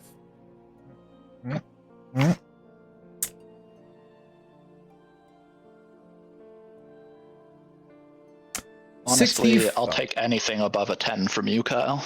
I know. Hasvard, you pick up, and because it catches your eye, because it matches your aesthetic a little, you pick up a black cloak embroidered in what appears to be silver spider thread. It has a very, very beautiful weave worked into the fabric that is of a thread color slightly lighter than the pure black nature of the rest of the cloak. So when the light hits it just right, you see this beautiful gossamer spiderweb pattern. Hasvard's gonna grab the cloak, do like that big twirl around, put it like kind of rested on his shoulder and be like, now, do I look spooky?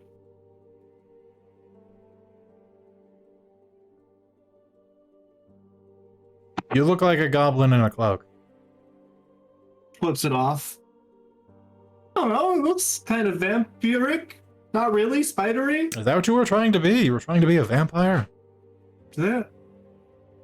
Sorry, I do too much theatrics for the kids sometimes. It's also a little harmful. And also, you should probably not talk to kids about vampires. They're actual boogie monsters.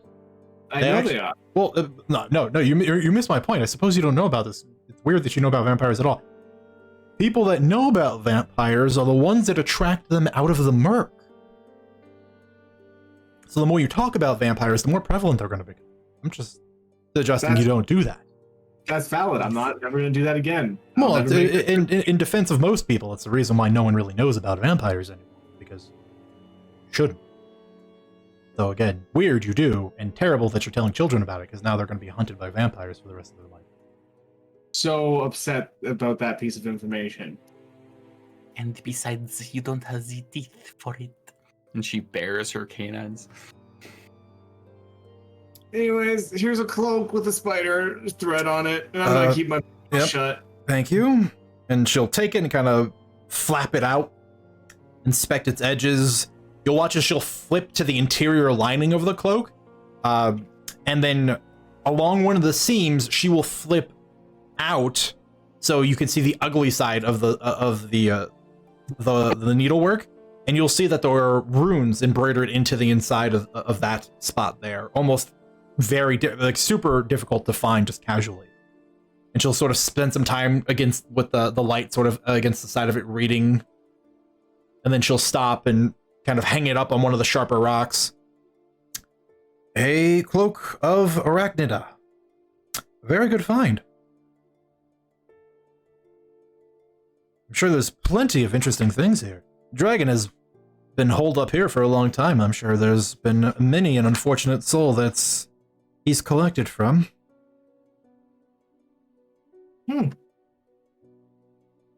I guess people passing through his territory. Oh, well, I mean, you mistake me. I'm not saying that this dragon has been hunting individuals. I do suspect that many people trying to come out here for wealth have probably died in some way, shape, or form, and dragons are naturally attracted to things such as this. So he probably has found many dead corpses just frozen in the ice, and has just recovered their belongings. Oh. But yes, I'm sure he's probably also killed several individuals coming to claim the forge.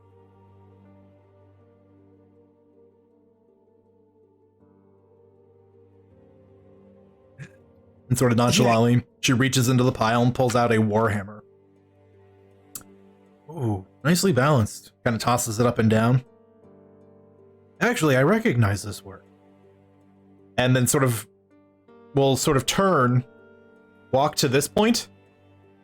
There'll be a moment where you will watch, now closes her eyes and focuses heavily on the hammer, and there's a spark of magic between the two of them.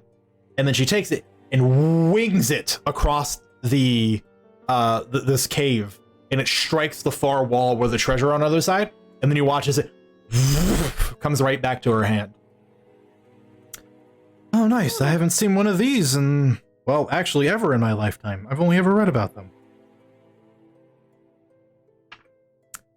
Magical warhammer.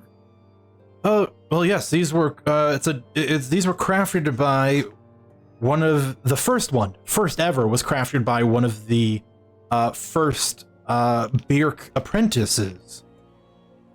They went on to be made by dwarves in massive numbers for various war efforts. The point is, the dwarves could afford to throw their very heavy weapons to damage and inflict people at a great distance, and they would always return to their wielders. Very useful. Returning weapons normally are. It's basically infinite ammo. Well, I mean, that's a simple matter to do. Conjuring magical ammunition is not that hard. There are some simple magics that allow for it, and then just anchoring that to a quiver, for instance, is surprisingly easy.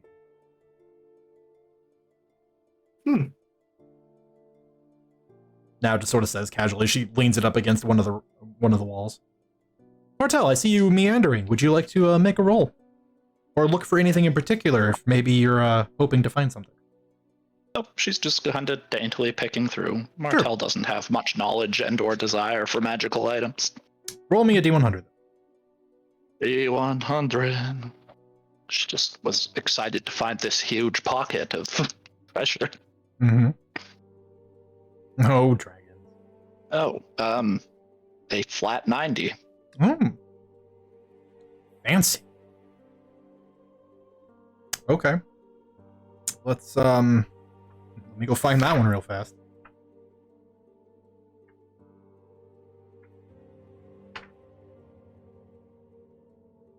And yeah, I mean, for what it's worth, Martel would obviously be more drawn to something that looks very pretty. Which is funny, because you find something that is almost intrinsically the exact opposite, which is why it caught your attention. You see buried up to its hilt a longsword. A very gruesome-looking longsword. That you stare at it more because it has skeletal faces staring back at you. 3, 6, 9, 10 in all. The pommel, the hilt of the sword ending on a pommel with a skull that's got its mouth chomped down onto a bright blood red stone. It's haunting. but it Martel's looks kind of like holding it with 2 fingers. incredibly dangerous. Yeah. You. I think this is more somebody else's speed. And just kind of chucks it. Ting, ting, ting, ting, ting. Ding, ding, ding, ding. Kind of here. Mhm.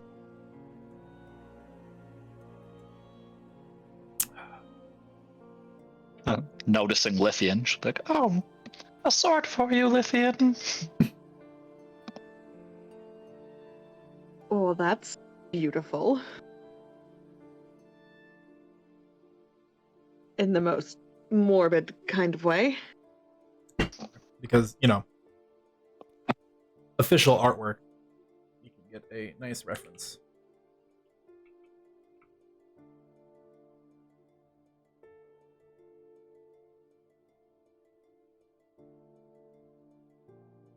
There you go.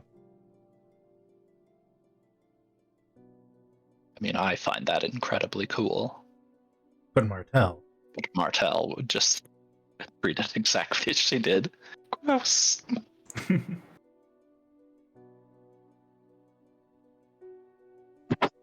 Well, something that looks like that's gotta do something pretty cool, right?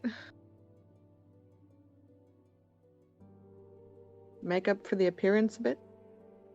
You want to give me some time with it, I can tell you what it does. She says, now leaning up, a shield and what looks like a suit of scale mail against the wall.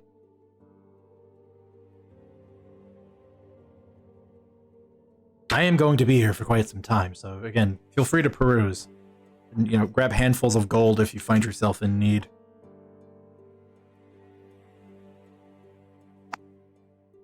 Ooh.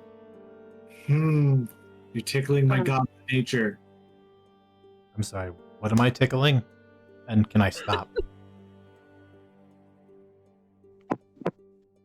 Jill just smiles. Oh, it's a shame Snow left us so early. Yeah. Yeah. It's unfortunate for her. He's kind of like doing the picking up handfuls of gold and just kind of sprinkling them. Make it rain. You realize They're gold coins, so it hurt a lot. Yeah, and also many of these coins were being held by dead people when they were probably confiscated from them, right? You think a dragon cleans them all? Every single coin on the planet has been held by someone that is eventually dead. It happens. Well, yes, but between there and maybe your hand, there's a chance of them having been cleaned. These have come from picked frozen corpses out in the wastes. Frozen, hygienic. Yeah, I'm sure there's a frozen hand attached to a weapon in here still somewhere. Ooh, I'll look at that next. Lithian will You're weird. pocket a single piece of gold in a separate pouch. Okay. Just for her. She has Dragon's Lair gold. Yeah. Gotcha. All right, I like this habit that's Coin that's starting. collection. I'm into it. For the record, and it is very obvious, all of the coinage here is gold. There is not a single copper, silver, or platinum piece amongst them. The dragon was very particular about the type of coins he was collecting. That is interesting.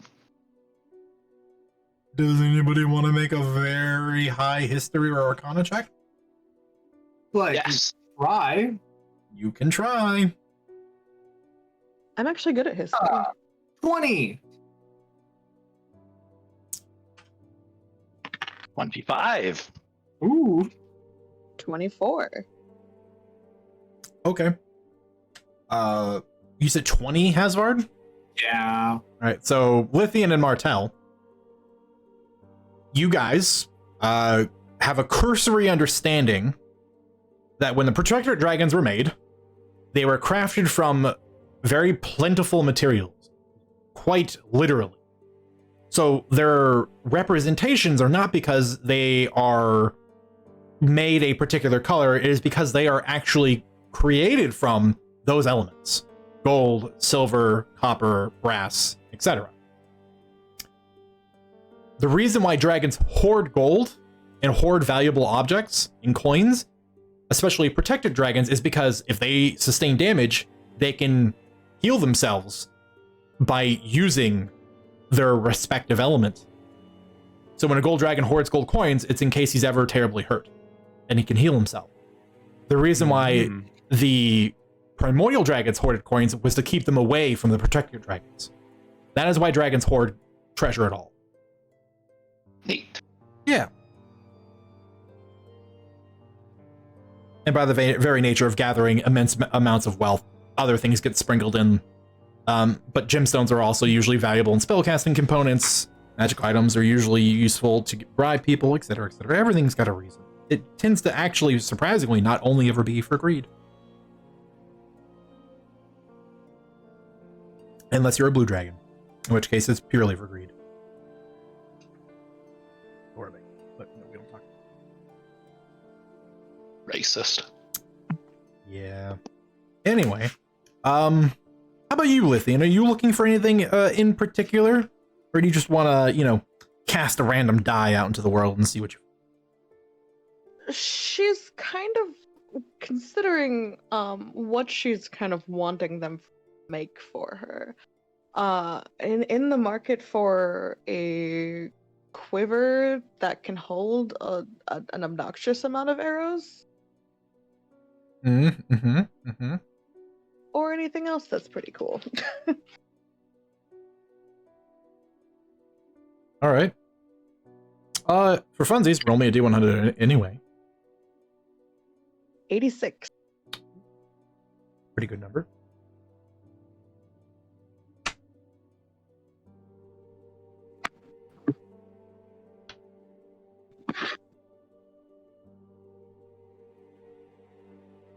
I am.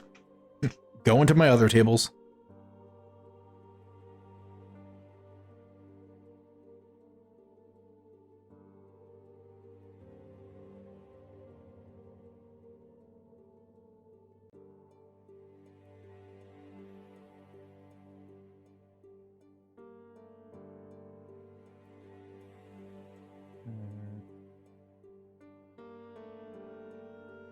What is the thing that would catch Lithian's?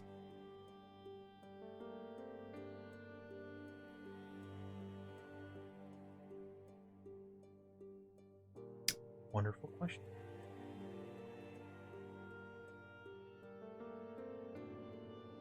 There we go. That's interesting. Lithian, resting atop a pile of gold coins, kind of almost as if being worn by the pile, you see there's a helmet. It is done in multiple layers, and it is of a polished, beautiful, almost lavender-colored metal. There is bright gold filigree and a bright gold chainmail that hangs from the back. It is in the shape of the top of a dragon's head.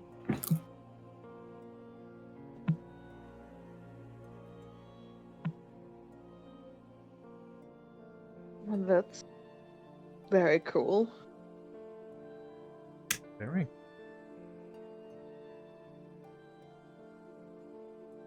She will turn around, go, "Hey, Gamir, I think I found something that'll fit your head." Are you trying to tell a joke, or are you being serious? I don't know, maybe both? All right, I'll be right there. And he comes stomping over. Ooh, lots of shiny things in here. So what are you talking about, Lithian? And he kind of stomps over and puts his hands on his hips. I will point out the helmet. Oh. Well, that's pretty. Kind of lifts it up, inspects it, just kind of drapes it over the back of his bald head and lays it over top. It's kind of wobbles side to side. Like it looks like it was made for someone with a slightly wider head, which is saying something, but I mean skull shape, less normal humanoid. Mm-hmm. And so it kind of sits there and he's kind of trying to balance it on the top of his head, and then it slides off to one side.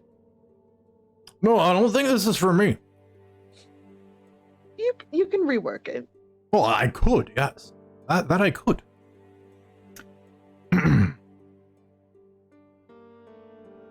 He kind of wanders off with the helmet still on top of his head and begins looking through other piles.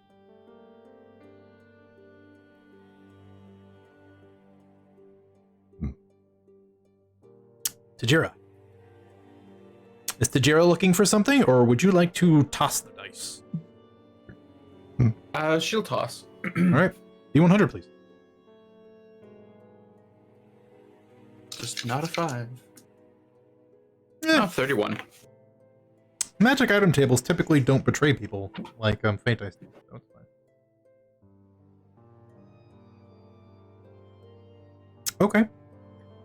Or if you rolled the 1 and a magic item attacked you. It was a mimic the whole time.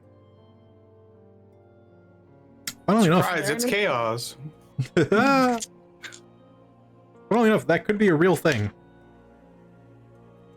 Just an ancient Suppose mimic it that's could. been living in here the whole time, made friends with the dragon. Or it was just scared of the dragon. Hasn't moved in thousands of years because it's like, it'll kill me. I can't. I mean, also possibility. Crazier things have happened. Okay, Tajira.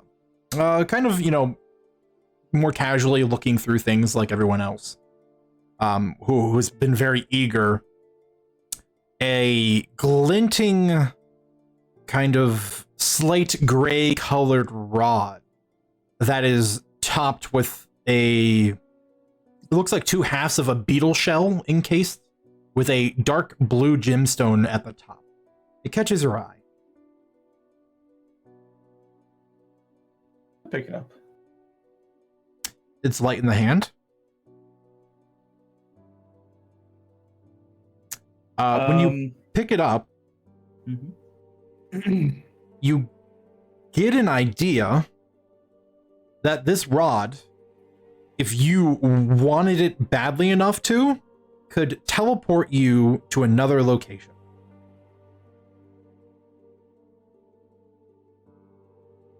She is very fascinated with this item. And she's, I'm going to assume it needs attunement. I don't know. You could probably talk to one of the magical item experts here and find out. Yep, she'll take it over to, who's the last person? Now is the one that's in here currently. Gamir is like hand over fist digging through piles to see what's at the bottom. She'll show it to Now. What is this? This I am uncertain of. Allow me to find out. And she spends a minute with it to identify it. Interesting. This is a rod of security. The short version of this is you can activate it, and it can transport you and a small army to an extra-dimensional space that will take on the form and shape of whatever you want it to be. Paradise, if you will. And you can stay there and rest there. And when I want to come back? You can choose to return. The same As simple place. as that. It is actually immensely powerful. This sort of extra-dimensional magic isn't really seen in a lot of works in this time and day. This must be old. She's looks very excited. There must not be many of these in history. Perhaps this Suspect was not. written about somewhere. We can check the archives when we go back to the temple. She's looking very, very excited now. Do But I if you need want to spend- use it, it does not require you to spend any time to attune to it. If you wish to see what it can do, simply imagine what paradise would be for you, and then will the rod to take you there. And you will go there. She thinks for a minute.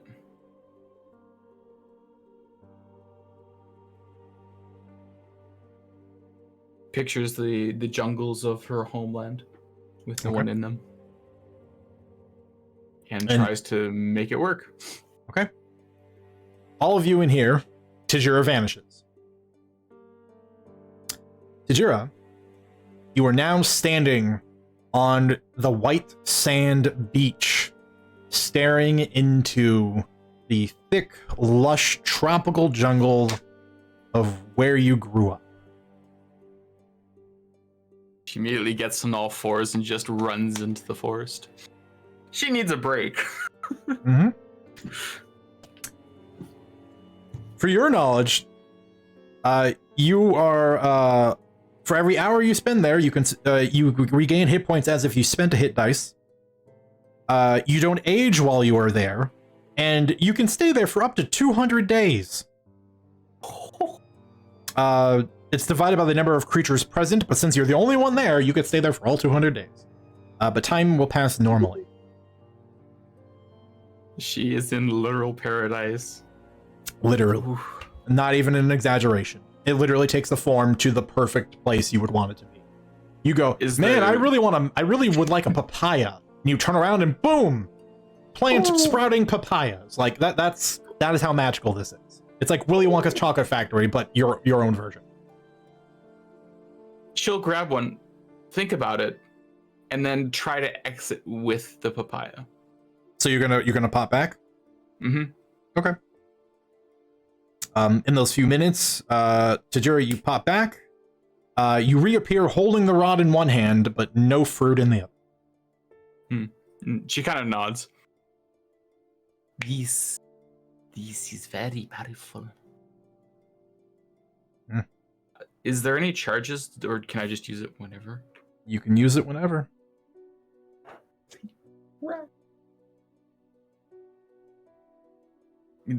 Okay. I lied. Mm. It can't be used again until 10 days have passed. Oh, okay. Well, she's a little bit sad now. Power comes at a price.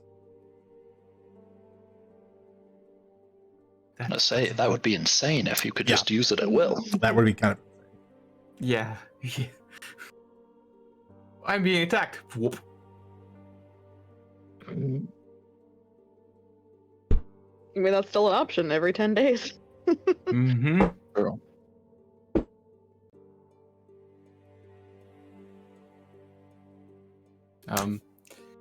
Yeah, she's gonna go to the corner and kind of examine it. Mm-hmm. The organization continues. As previously noted, Gamir is like a dog digging through this pile of gold and just coins and gems and stuff clattering back up against the golem that's directly behind him, trying to see if there's more interesting stuff buried at the bottom.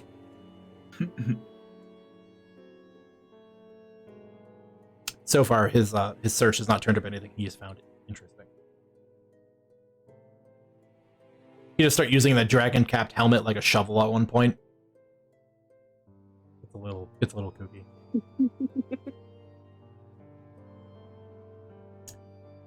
But time flies by pretty easily in there. And after about 35-40 minutes pass, there will be a powerful metallic clang that repeats 3 times. And then Gamir and Now will both stop what they were doing, turn and look at each other, and then head towards the door. I suggest all of you exit here for the time being, just in case these golems decide they do not like you here without.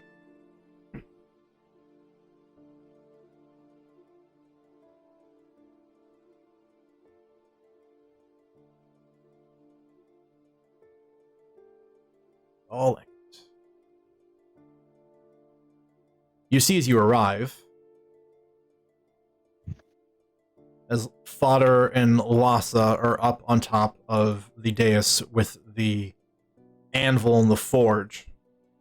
There are several various ritualistic items that have been gathered along one side of the anvil.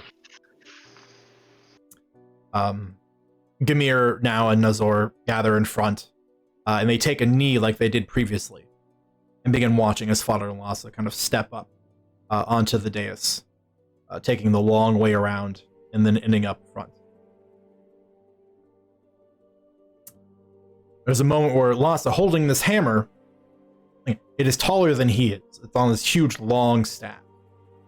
And when he gets up there, you cannot see him behind the anvil. It is greater than he is.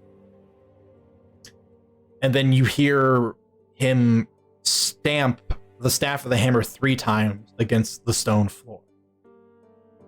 And then you watch as slowly Lhasa grows until he is 18 feet tall.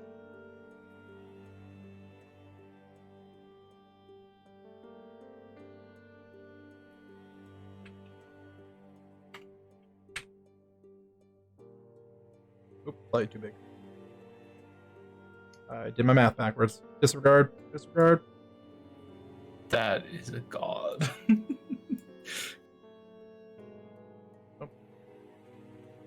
What is math?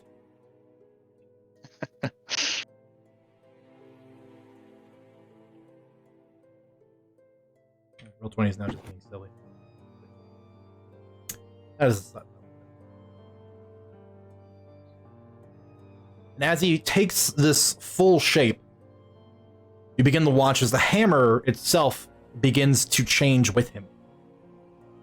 Its form and stature shortens and becomes that of a smith's hammer.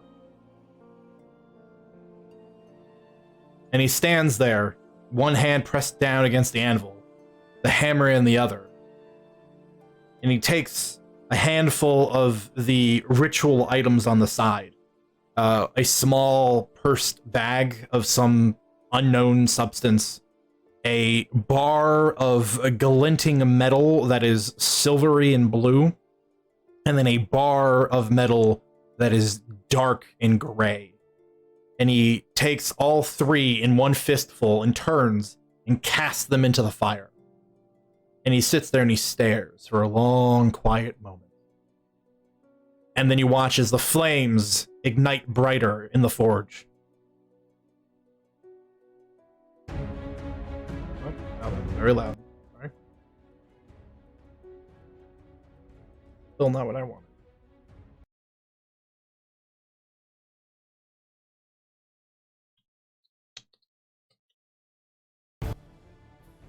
Oh, I'm just hitting all the wrong songs.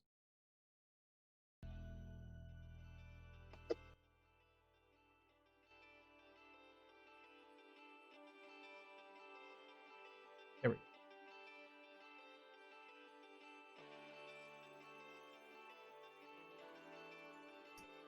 The fire ignites bright, casting Lhasa in this bright pink glow.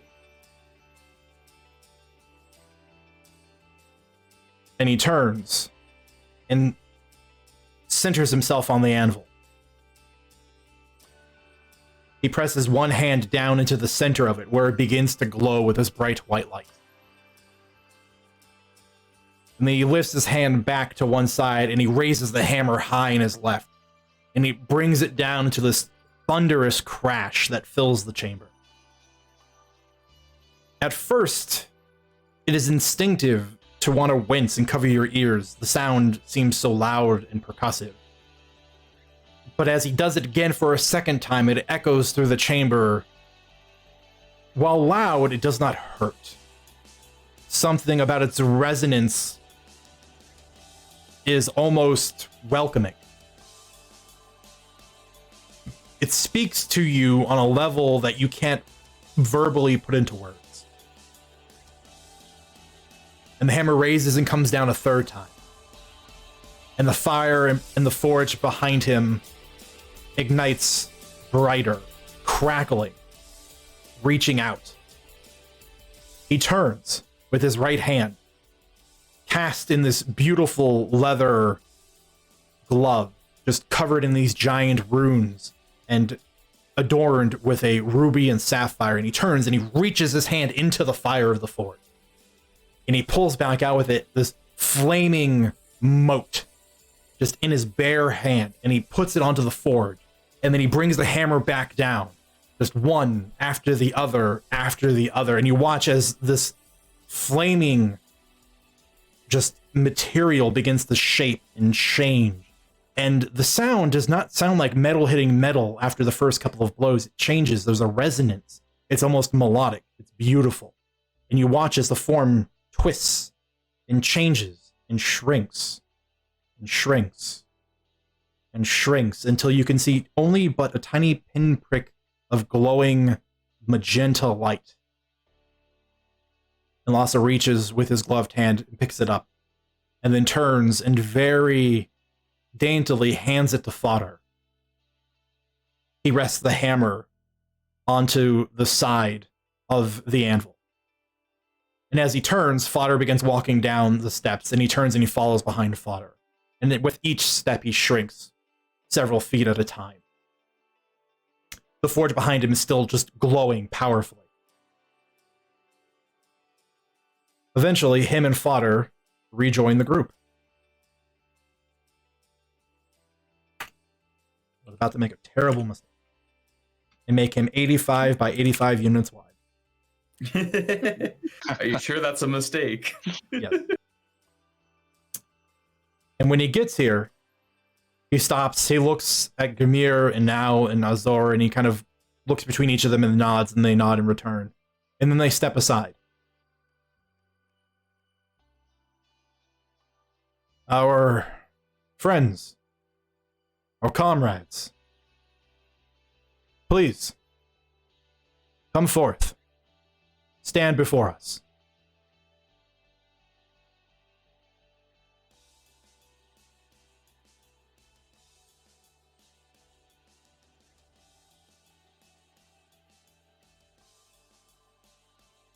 Martel takes a moment and then realizes that they're talking about them. Mm-hmm. Just walks over. The handmaiden very pointedly does not step forward.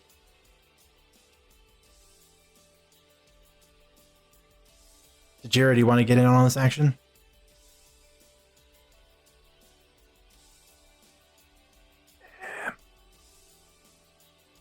What?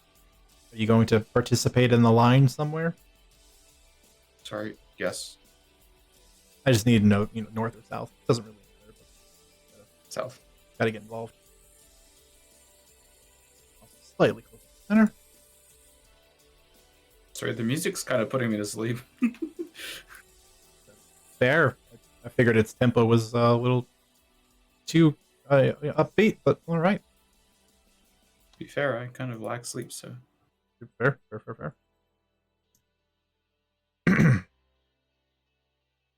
He will then look between all of you.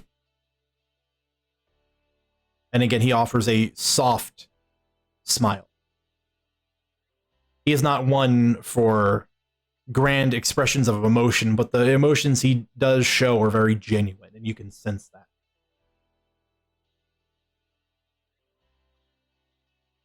Contrary to what some have said in the journey to get here, it is my belief that we would not be standing where we are today if it were not for our fortunes and our paths having crossed.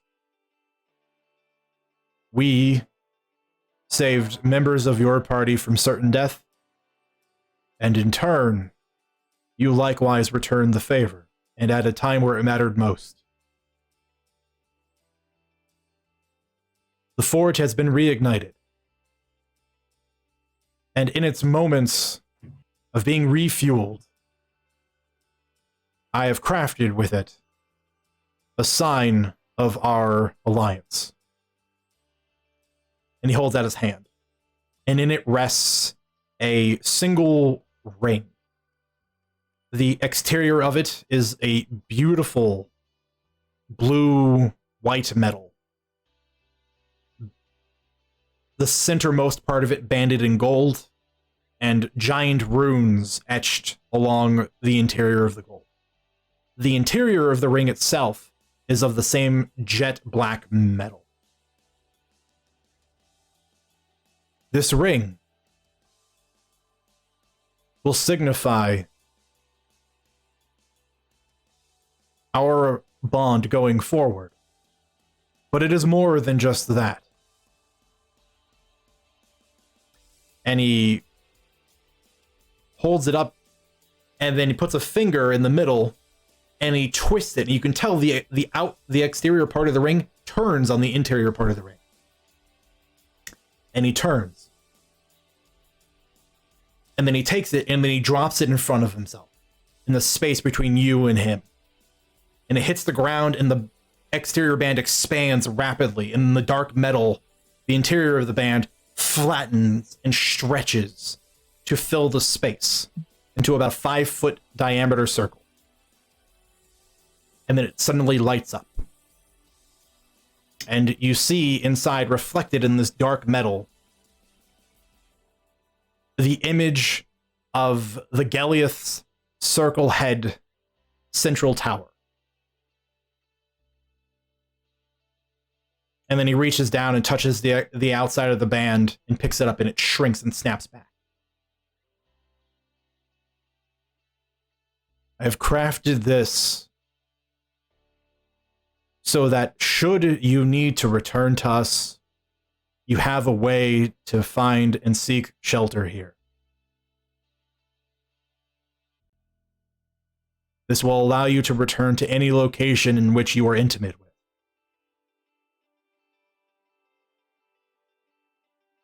Allow this to expedite your journey and the future journeys you are certain to make.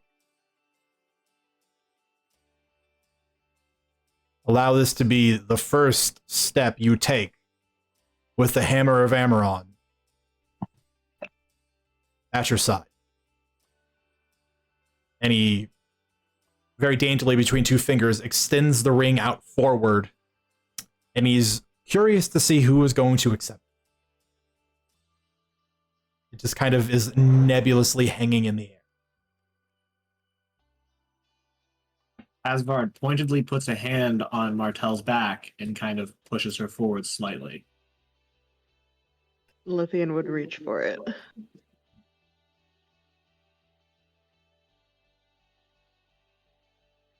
If Martel sees Lithian reaching for it, Martel will leave it.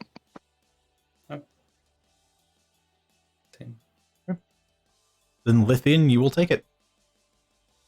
Right. What do I write this down as? Or do you have a thing I have a thing. Cool. You think I'd explain something so complicated and not have a thing? I don't know. Give me some. I mean, although Lithian does accept the ring, Martel does speaks. This is a great, generous gift. I wish there was something we could offer in return, but all I can say is, if you ever need anything, you need help, the offer stands for us as well. Reach out. We will come.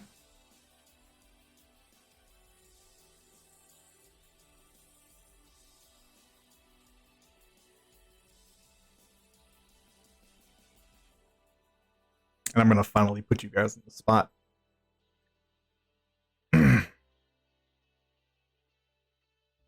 And when that time comes, because surely it will, who is it we should call for?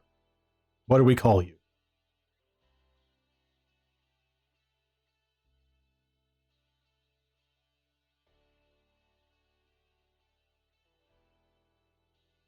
Vox Machina. And Lithian dies.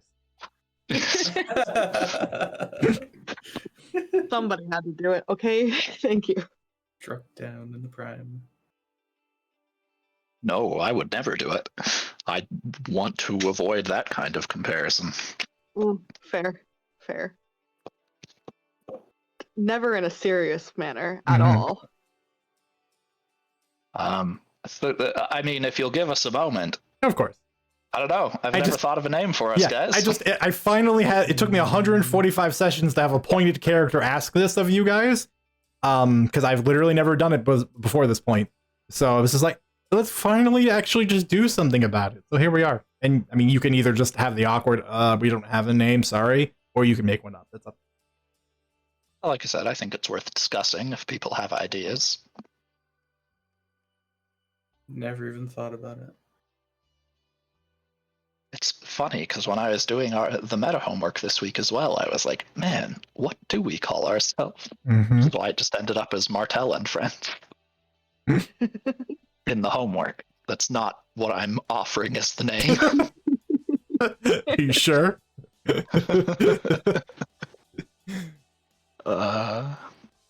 Well, what have we done? What have we accomplished that's good? Oh, Tajiro's really new, so Well, There. the players here still knows what we've accomplished. That's good. Yeah, parts of the group. Doesn't have to be current character. Think about accomplishments. Again, this is more of an out-of-character thought than is an in-character thought. This is so Martel can have, like, that really pointed moment and go, this. Yeah, this is very much an out-of-character moment. I don't think Martel's like, hey guys, what are we called? I put forward Rothschild Bane. Or whatever his name. Rothchild. I can't ever fucking remember the Rochester. right one. Rochester's Bane. Bishop Rothchester. I don't know why Rothschild is in my head, but it is.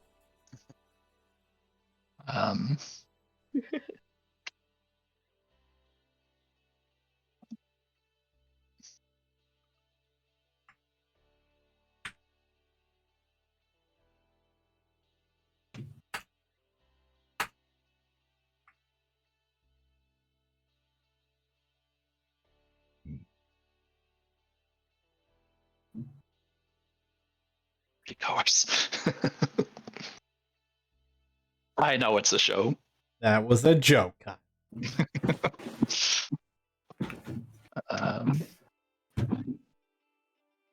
Yugi.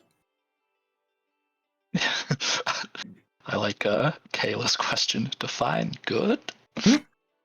What good have we done? Is when I said good with a question mark.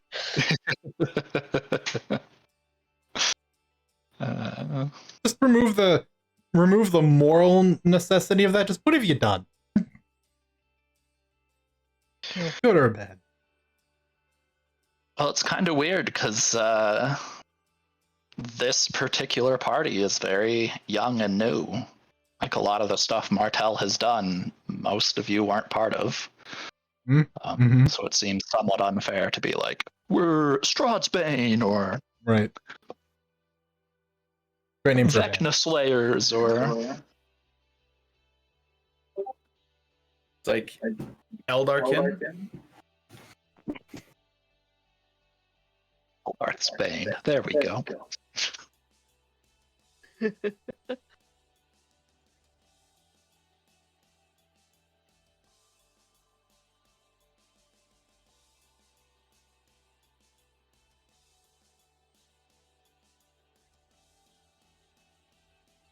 Looks like we're not prepared for a name yet. We're really not. But that's why I said we'll open it up for discussion. Hmm. The party goers. You guys do like He the party. goes. Like, I've given my 3 options. I don't like.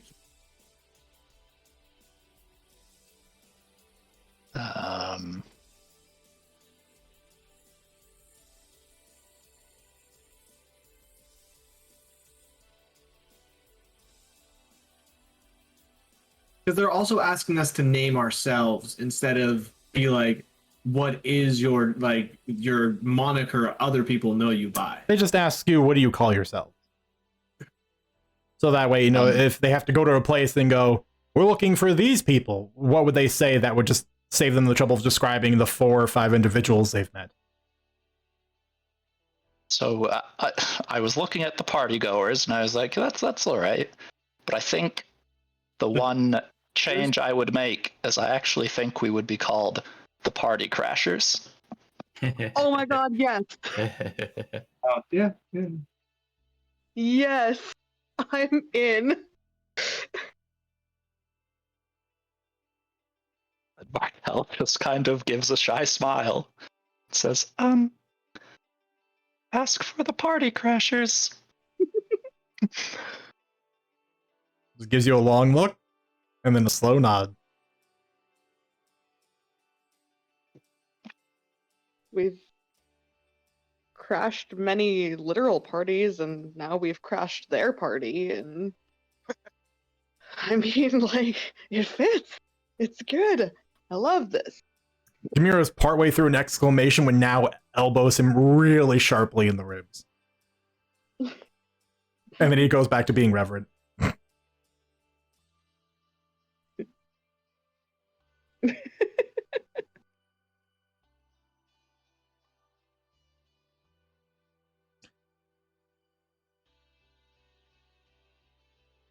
there's anything you require, do not hesitate to ask of us.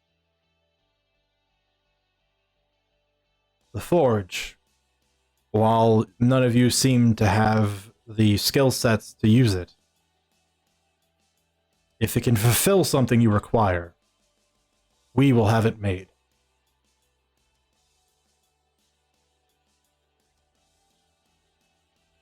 This will greatly expedite the creation of magical items, which is only a fraction of what it's currently capable of doing.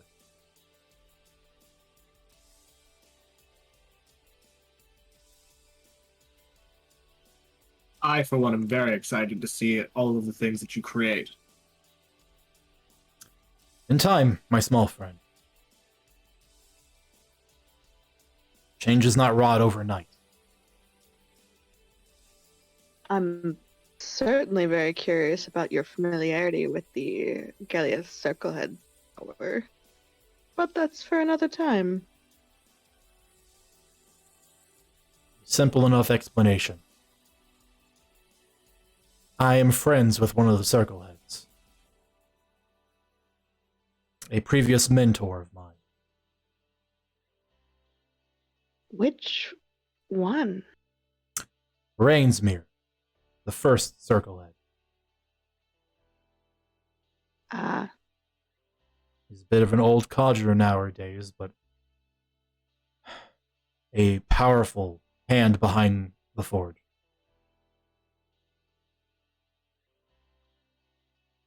interesting how this has all been knowledge available to me my whole life, and I never knew. You don't expect people to speak loudly about their hobbies, do you? Only if they're Hasbard.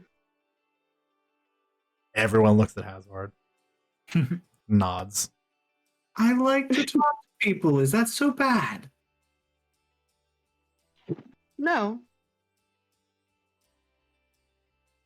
He asked a question and I answered, so that's Wonderful. all. Yeah, that's true.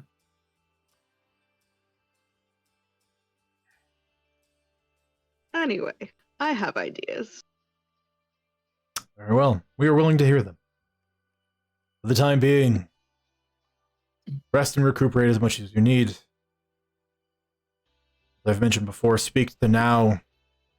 She will equip you with whatever you might find necessary. But I do suggest you do not tarry overly long here, or else it will become too comfortable.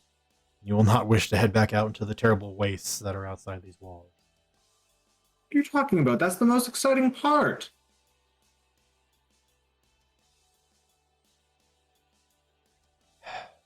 You are one optimistic soul, as well.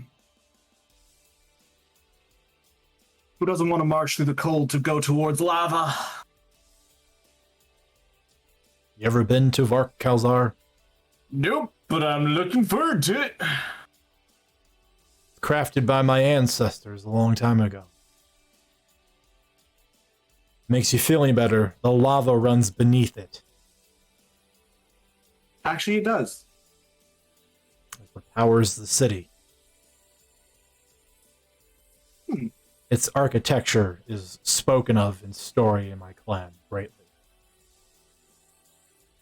Any doorbell or alarm that we can turn off before going inside that you read about?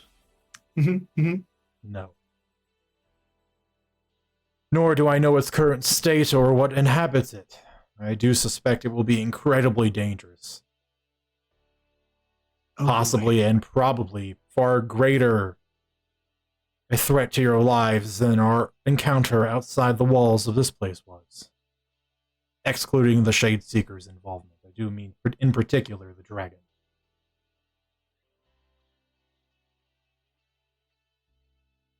Yay! Thank you for the warning. We will strive to be cautious, but our mission is an important one. He looks at you with a long gaze. Yes, it is. That's why I wish to expedite your future ones.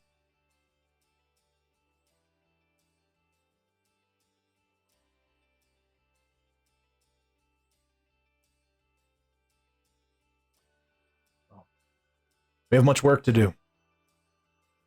Please continue about your ways. And do inform us when you prepare to leave. We will see you off.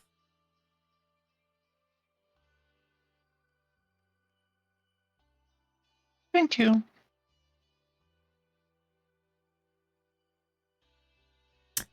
And like that, Lhasa and Fodder make their way back towards the anvil. And each step up the stairs, Lhasa grows back in height once more, and he begins working away on another project.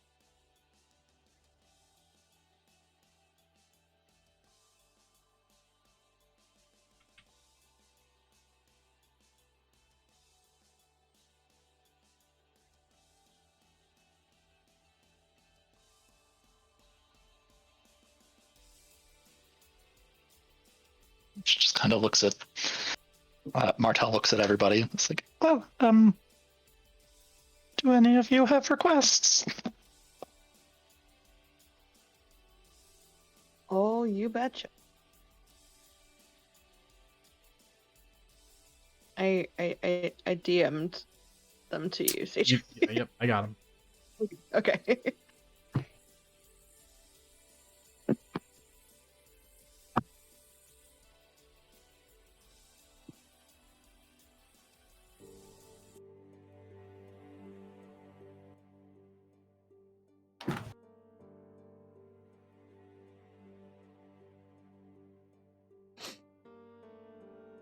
yeah, Martel will go over to now.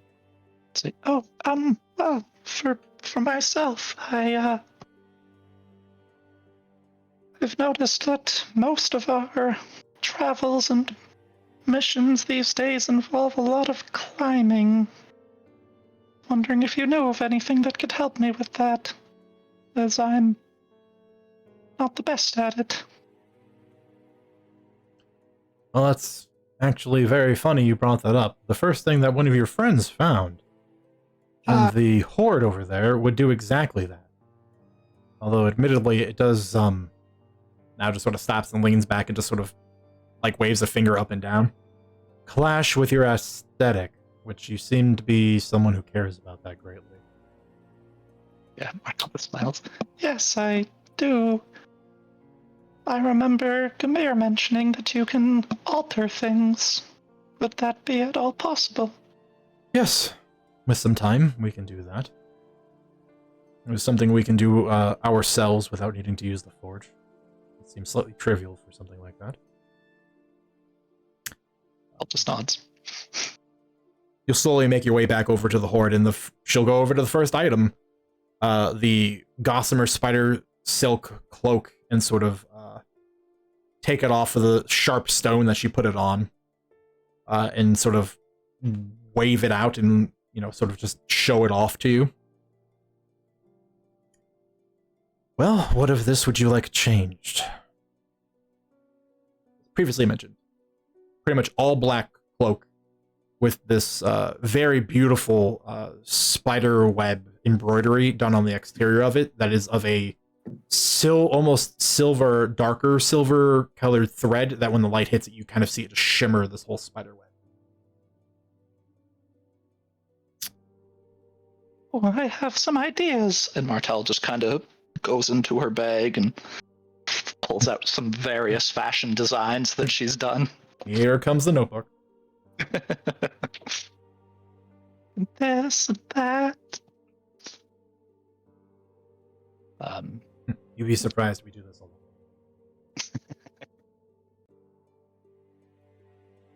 lot. Yeah, I think ultimately she would describe a brighter colored, more body fitted cloak, likely the pink to match her preferred pink dress from Sarah. Mhm.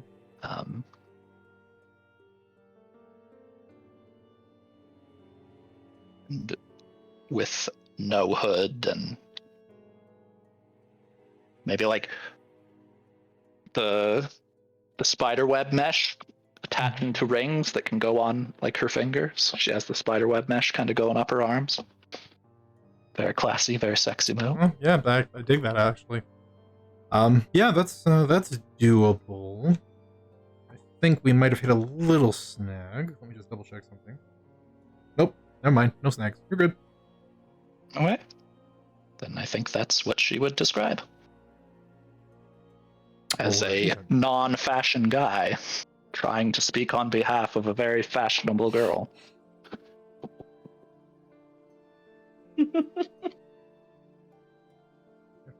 Now takes detailed notes.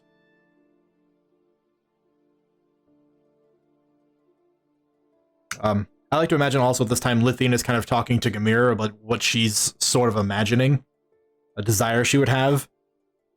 And then around the time that Now is finishing up with Martel, Gamir just sort of goes, well, actually, the thing that's really funny, Now is perfect for that. I think she's actually working on something kind of like what you want. I think that's the idea. Definitely go talk to her. All right.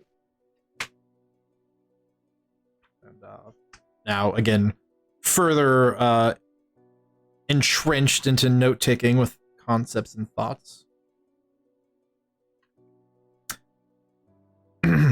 I can work out... Yeah, some of these projectile types are doable. The wire ones are actually quite clever. I'm surprised we haven't thought about them yet, but I think if only because they don't support our weight particularly well. We need something extremely strong. Braiding cable out of dense metal tends not to work well.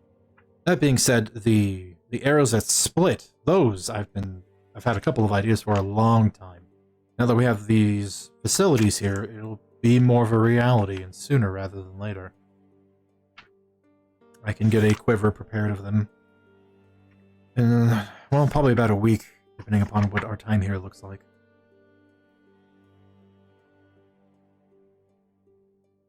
I assume it'll take us a little bit more than a week, or maybe around a week in the city, or maybe not. I don't know.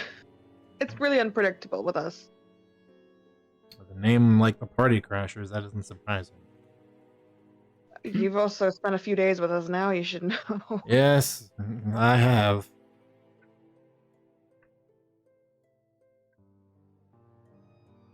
Alright. And she just sort of stops, like, flips over a page in her book. You others? How about you? Anything in particular you'd like us to work on? We are literally taking orders.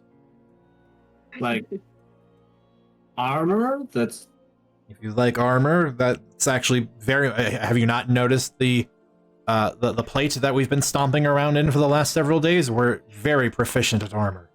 yeah, but I can't really use plate. Yes, we also have... I feel like you spoke a lot to us, Hasvard, but you definitely didn't absorb all of it. We have a leather worker amongst us. I know. Do you? You were talking about plate.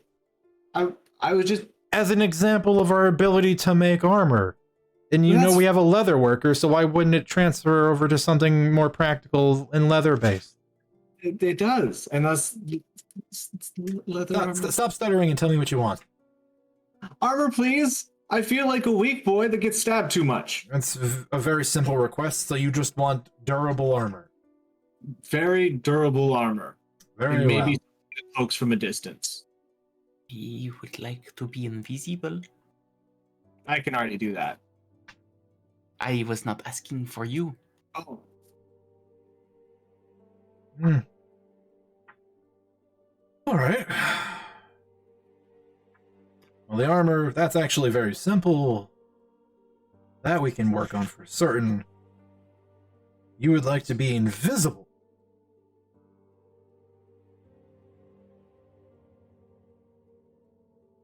All right, I think we can come up with something for that. That is most appreciated. Thank you. Mm-hmm. What about the standoffish one? The hooded one, the handmaiden? Would she like anything? I will go ask her. Marta will head over to the handmaiden. Yeah. These guys are making magical stuff. Do you want anything? She actually contemplates for a moment.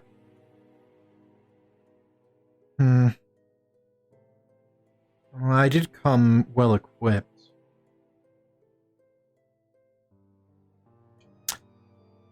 But if perhaps they could create something to store some additional spell power for me, that would be advantageous. Yes, that would be a great idea. I'm sure they can do something. They have a forge that is like the forge of a god. Yes. I see that. She's literally standing at the doorway, the entrance to the temple, and it's just in the heart of the forge, just kind of watching Lhasa work. Kind of smiles. It's like, Yeah, right, I just don't do great with magical items. I feel as though my request was quite simple. Maybe should have asked for something more grand, but what I need is what I need. Well, And most of what I have does my job. they are allies of yours now, Martel. They had a grand ceremony to make a point of it. I suspect you could always ask for more, and given time, they'd be able to fulfill it. Martel just smiles. Oh, yes, well, I do like to stay in touch with my friends. Our friends. I will go and make your request. Thank you. Head back. Yes, the handmaiden would like something to store spells in. That be at all possible. Now kind of chews on the end of her pencil. That's doable. Really a matter of capacity, but I suppose it's more of a problem for us. We can do it. It's gonna take, as I mentioned before, some time. Of course. The whole lot of this, assuming there's only one or two of us working on the list at any given time, will probably take us the better part of 2 months. If we get us all involved in a project and we use some of the Forge's power, we could finish it in probably about 10 days. I'll talk to Lhasa about the specifics of the timeline and we'll inform you when we've decided.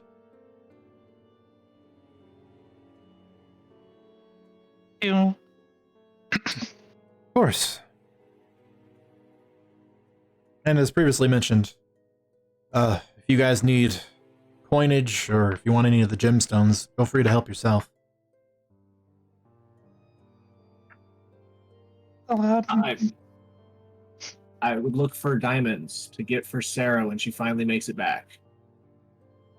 Make an investigation check. Oh, I like those. You do. Oh, I really like those. That is another 30. Oh, that's a good honking number. Good news. You find 3,000 gold worth of diamonds. Oh, Cool. Right. It's like 2 resurrections. Better than having no resurrections. No, I don't know. Expensive.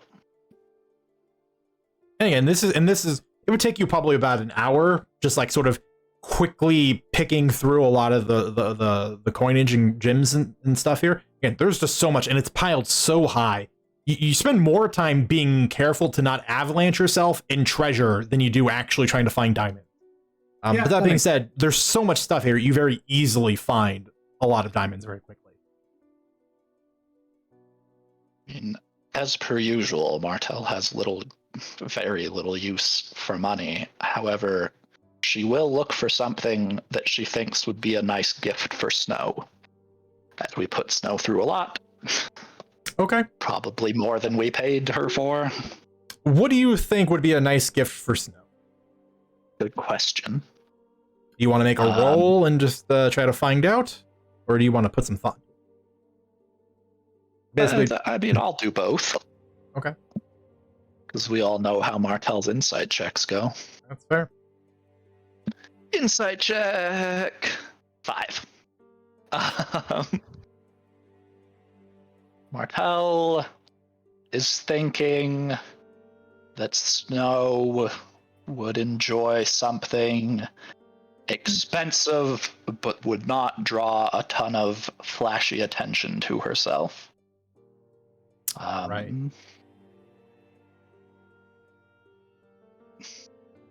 But, she doesn't just want to give Snow a bag full of coins. Mm-hmm. Maybe like a nice necklace or a brooch, something along those lines. Okay. Make an investigation check. Ooh.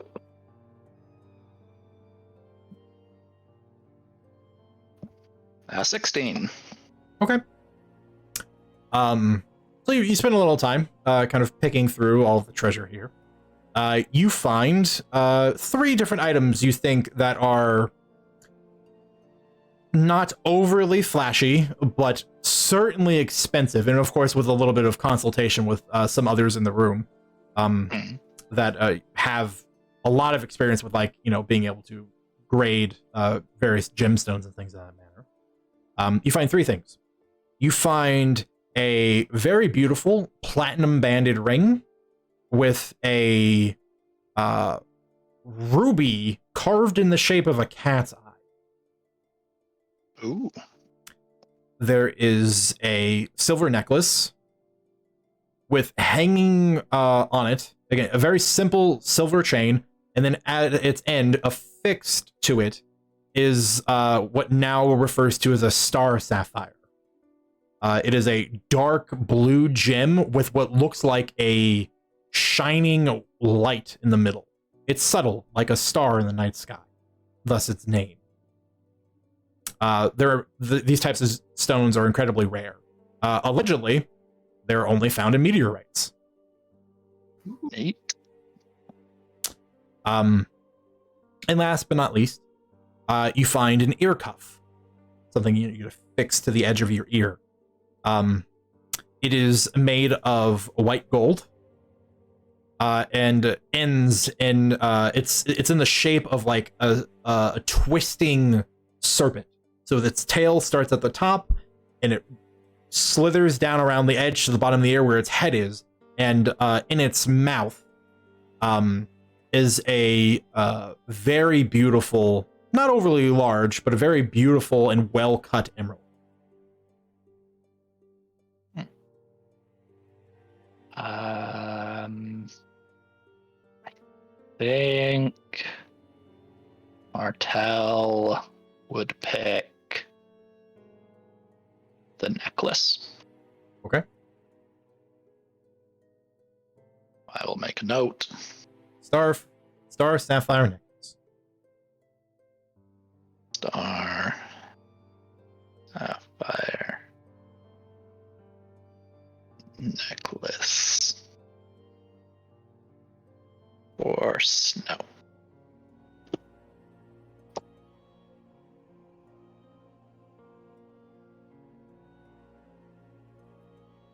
And Martel briefly contemplates grabbing something for Sarah, and then remembers that Sarah likes to look rather plain.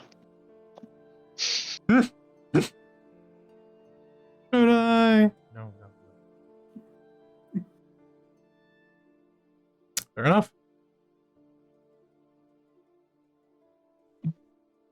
Any other thoughtful gifts anyone would like to grab? Maybe for Dane. And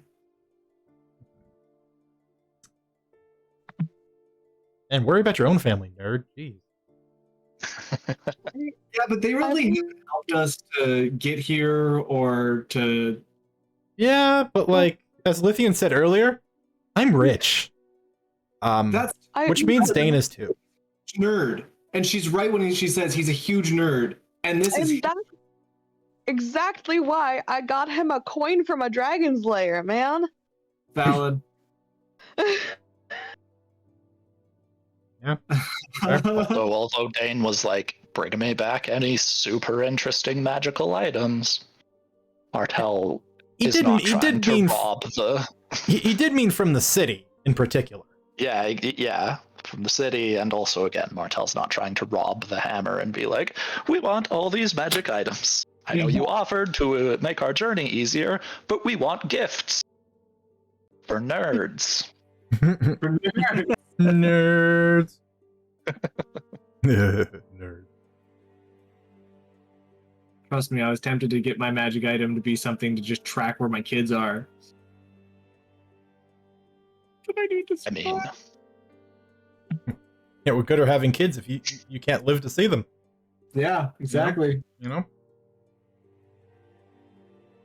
what good is having kids if you can't live to see them? Oh my! I'm sorry. Is that not accurate? Am I being insensitive?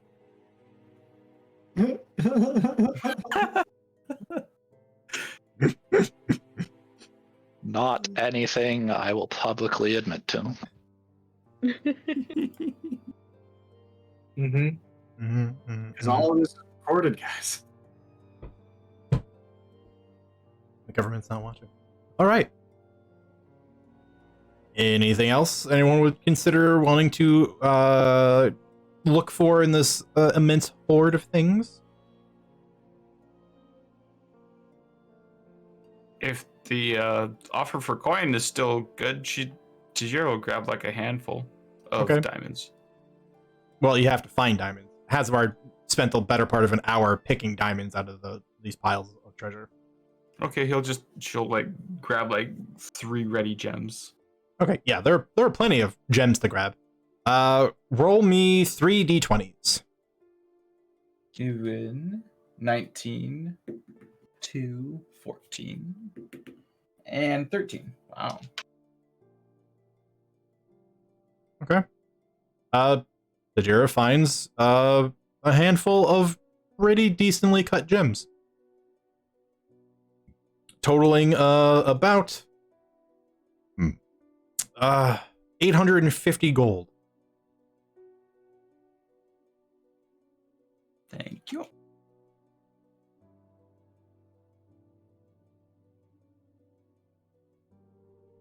Well, you guys are, going through this process and talking to Now about some things you would like to have made. All you begin to hear is just that weird melodic hammering against the anvil. The occasional sound of hot metal quenching into water, and the fire crackling as Lhasa reaches into the forge for more material.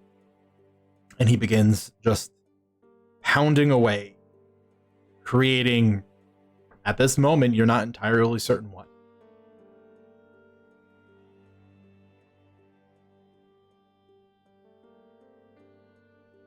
It is when Nazor appears in the horde room carrying a book that you all kind of notice him. He's just sort of walks in, idly thumbing through it, just sort of talking to himself.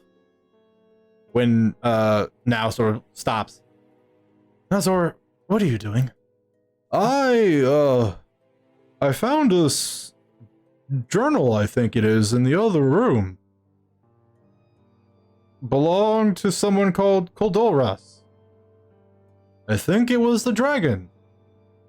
And he just sort of holds up the journal, like, with one big hand, pages open. I think the dragon wrote about his time here. I think someone other than me should read this. And he just sort of stops, looks around,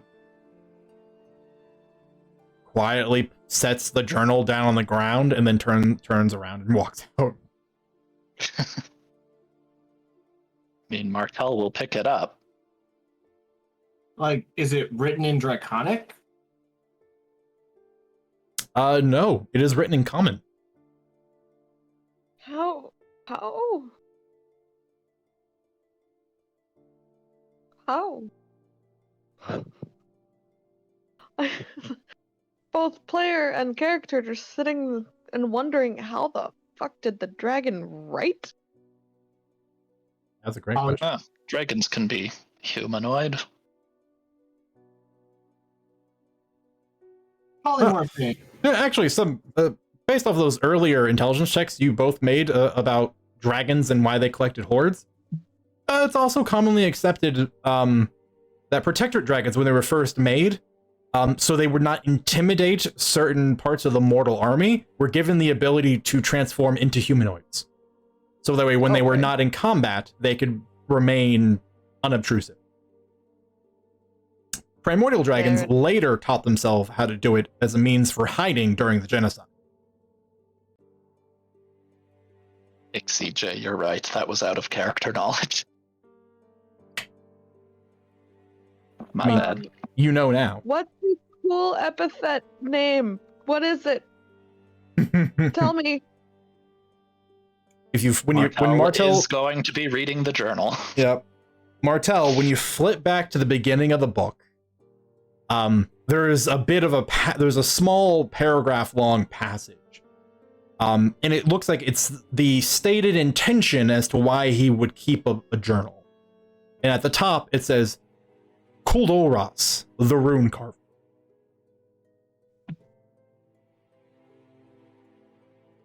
I finally got to say it. Yay. Can you spell it for me? Yes. I was just going there.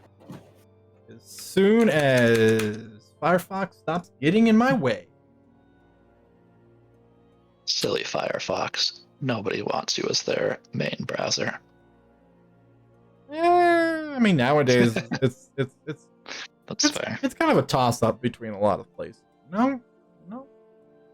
Yeah, that is fair. Browsers are not as terrible as they once were. Yeah, Edge is actually not the worst thing out there anymore. Can't believe I'm actually saying it. If Microsoft wants to sponsor us, I'll use Edge. Just saying. Yeah, Microsoft, give us monies. It's already giving you Leave. Windows 11.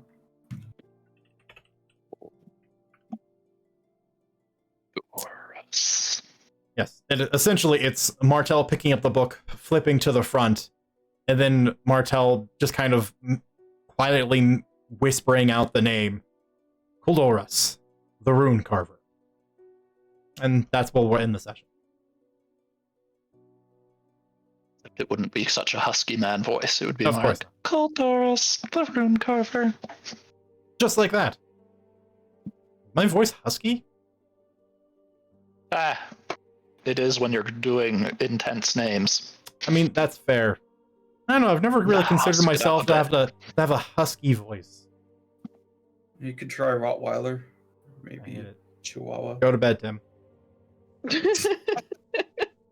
Past your bedtime now, Tim. Past his bedtime like 2 days I ago. see how it is. I see how it is. Hey, chat. Thanks for hanging out. Love you guys. I love ham. Yeah. Good night, everybody. Really chill session tonight. You got to give out, rewards and shiny objects, and well, they made friends with a bunch of arcane blacksmiths. This was inevitable, let's be honest, if they survived, I guess, and they did. So yeah, not hopefully. Next week, we will start traveling to Kalzar, the city of Blazing Amber, where the party hopefully will get onto the trail as to where their next card is the Apostate. But until then, next week, full schedule's back in swing. Although I'm still adjusting clearly because I forgot. Moonrise is tomorrow at 10 a.m. Even I forgot what time it starts at. Never mind, didn't put it in my calendar. I'm the worst. Something like that. You'll get a notification. And if you're not following me, follow me, then you will. Otherwise, tomorrow, Moonrise, Saturdays, every other week. Wednesday, Orphaned Honor is picking back up. All the players are back. And as I continue to roll out updates for the stream appearances and stuff, you guys, for anyone that tunes in on Wednesday morning, at 7 a.m. Pacific, you will see one of the most recent updates that I've spent some time learning about and doing, which has given everybody a nifty little animated avatar. So when they speak, they have a light up avatar so you can tell who is talking. Since I have many people that choose not to use webcams, I figured this was a good way to have people know who is speaking without trying to guess. So yeah, all the various games that have people that are hardcore non-webcam people, everyone's going to get one of these eventually. I just got to get artwork made for people. So that way, I feel a little less weird about using other people's art. Anyway, check that out on Wednesday. Until then, if you can do nothing else, make good choices.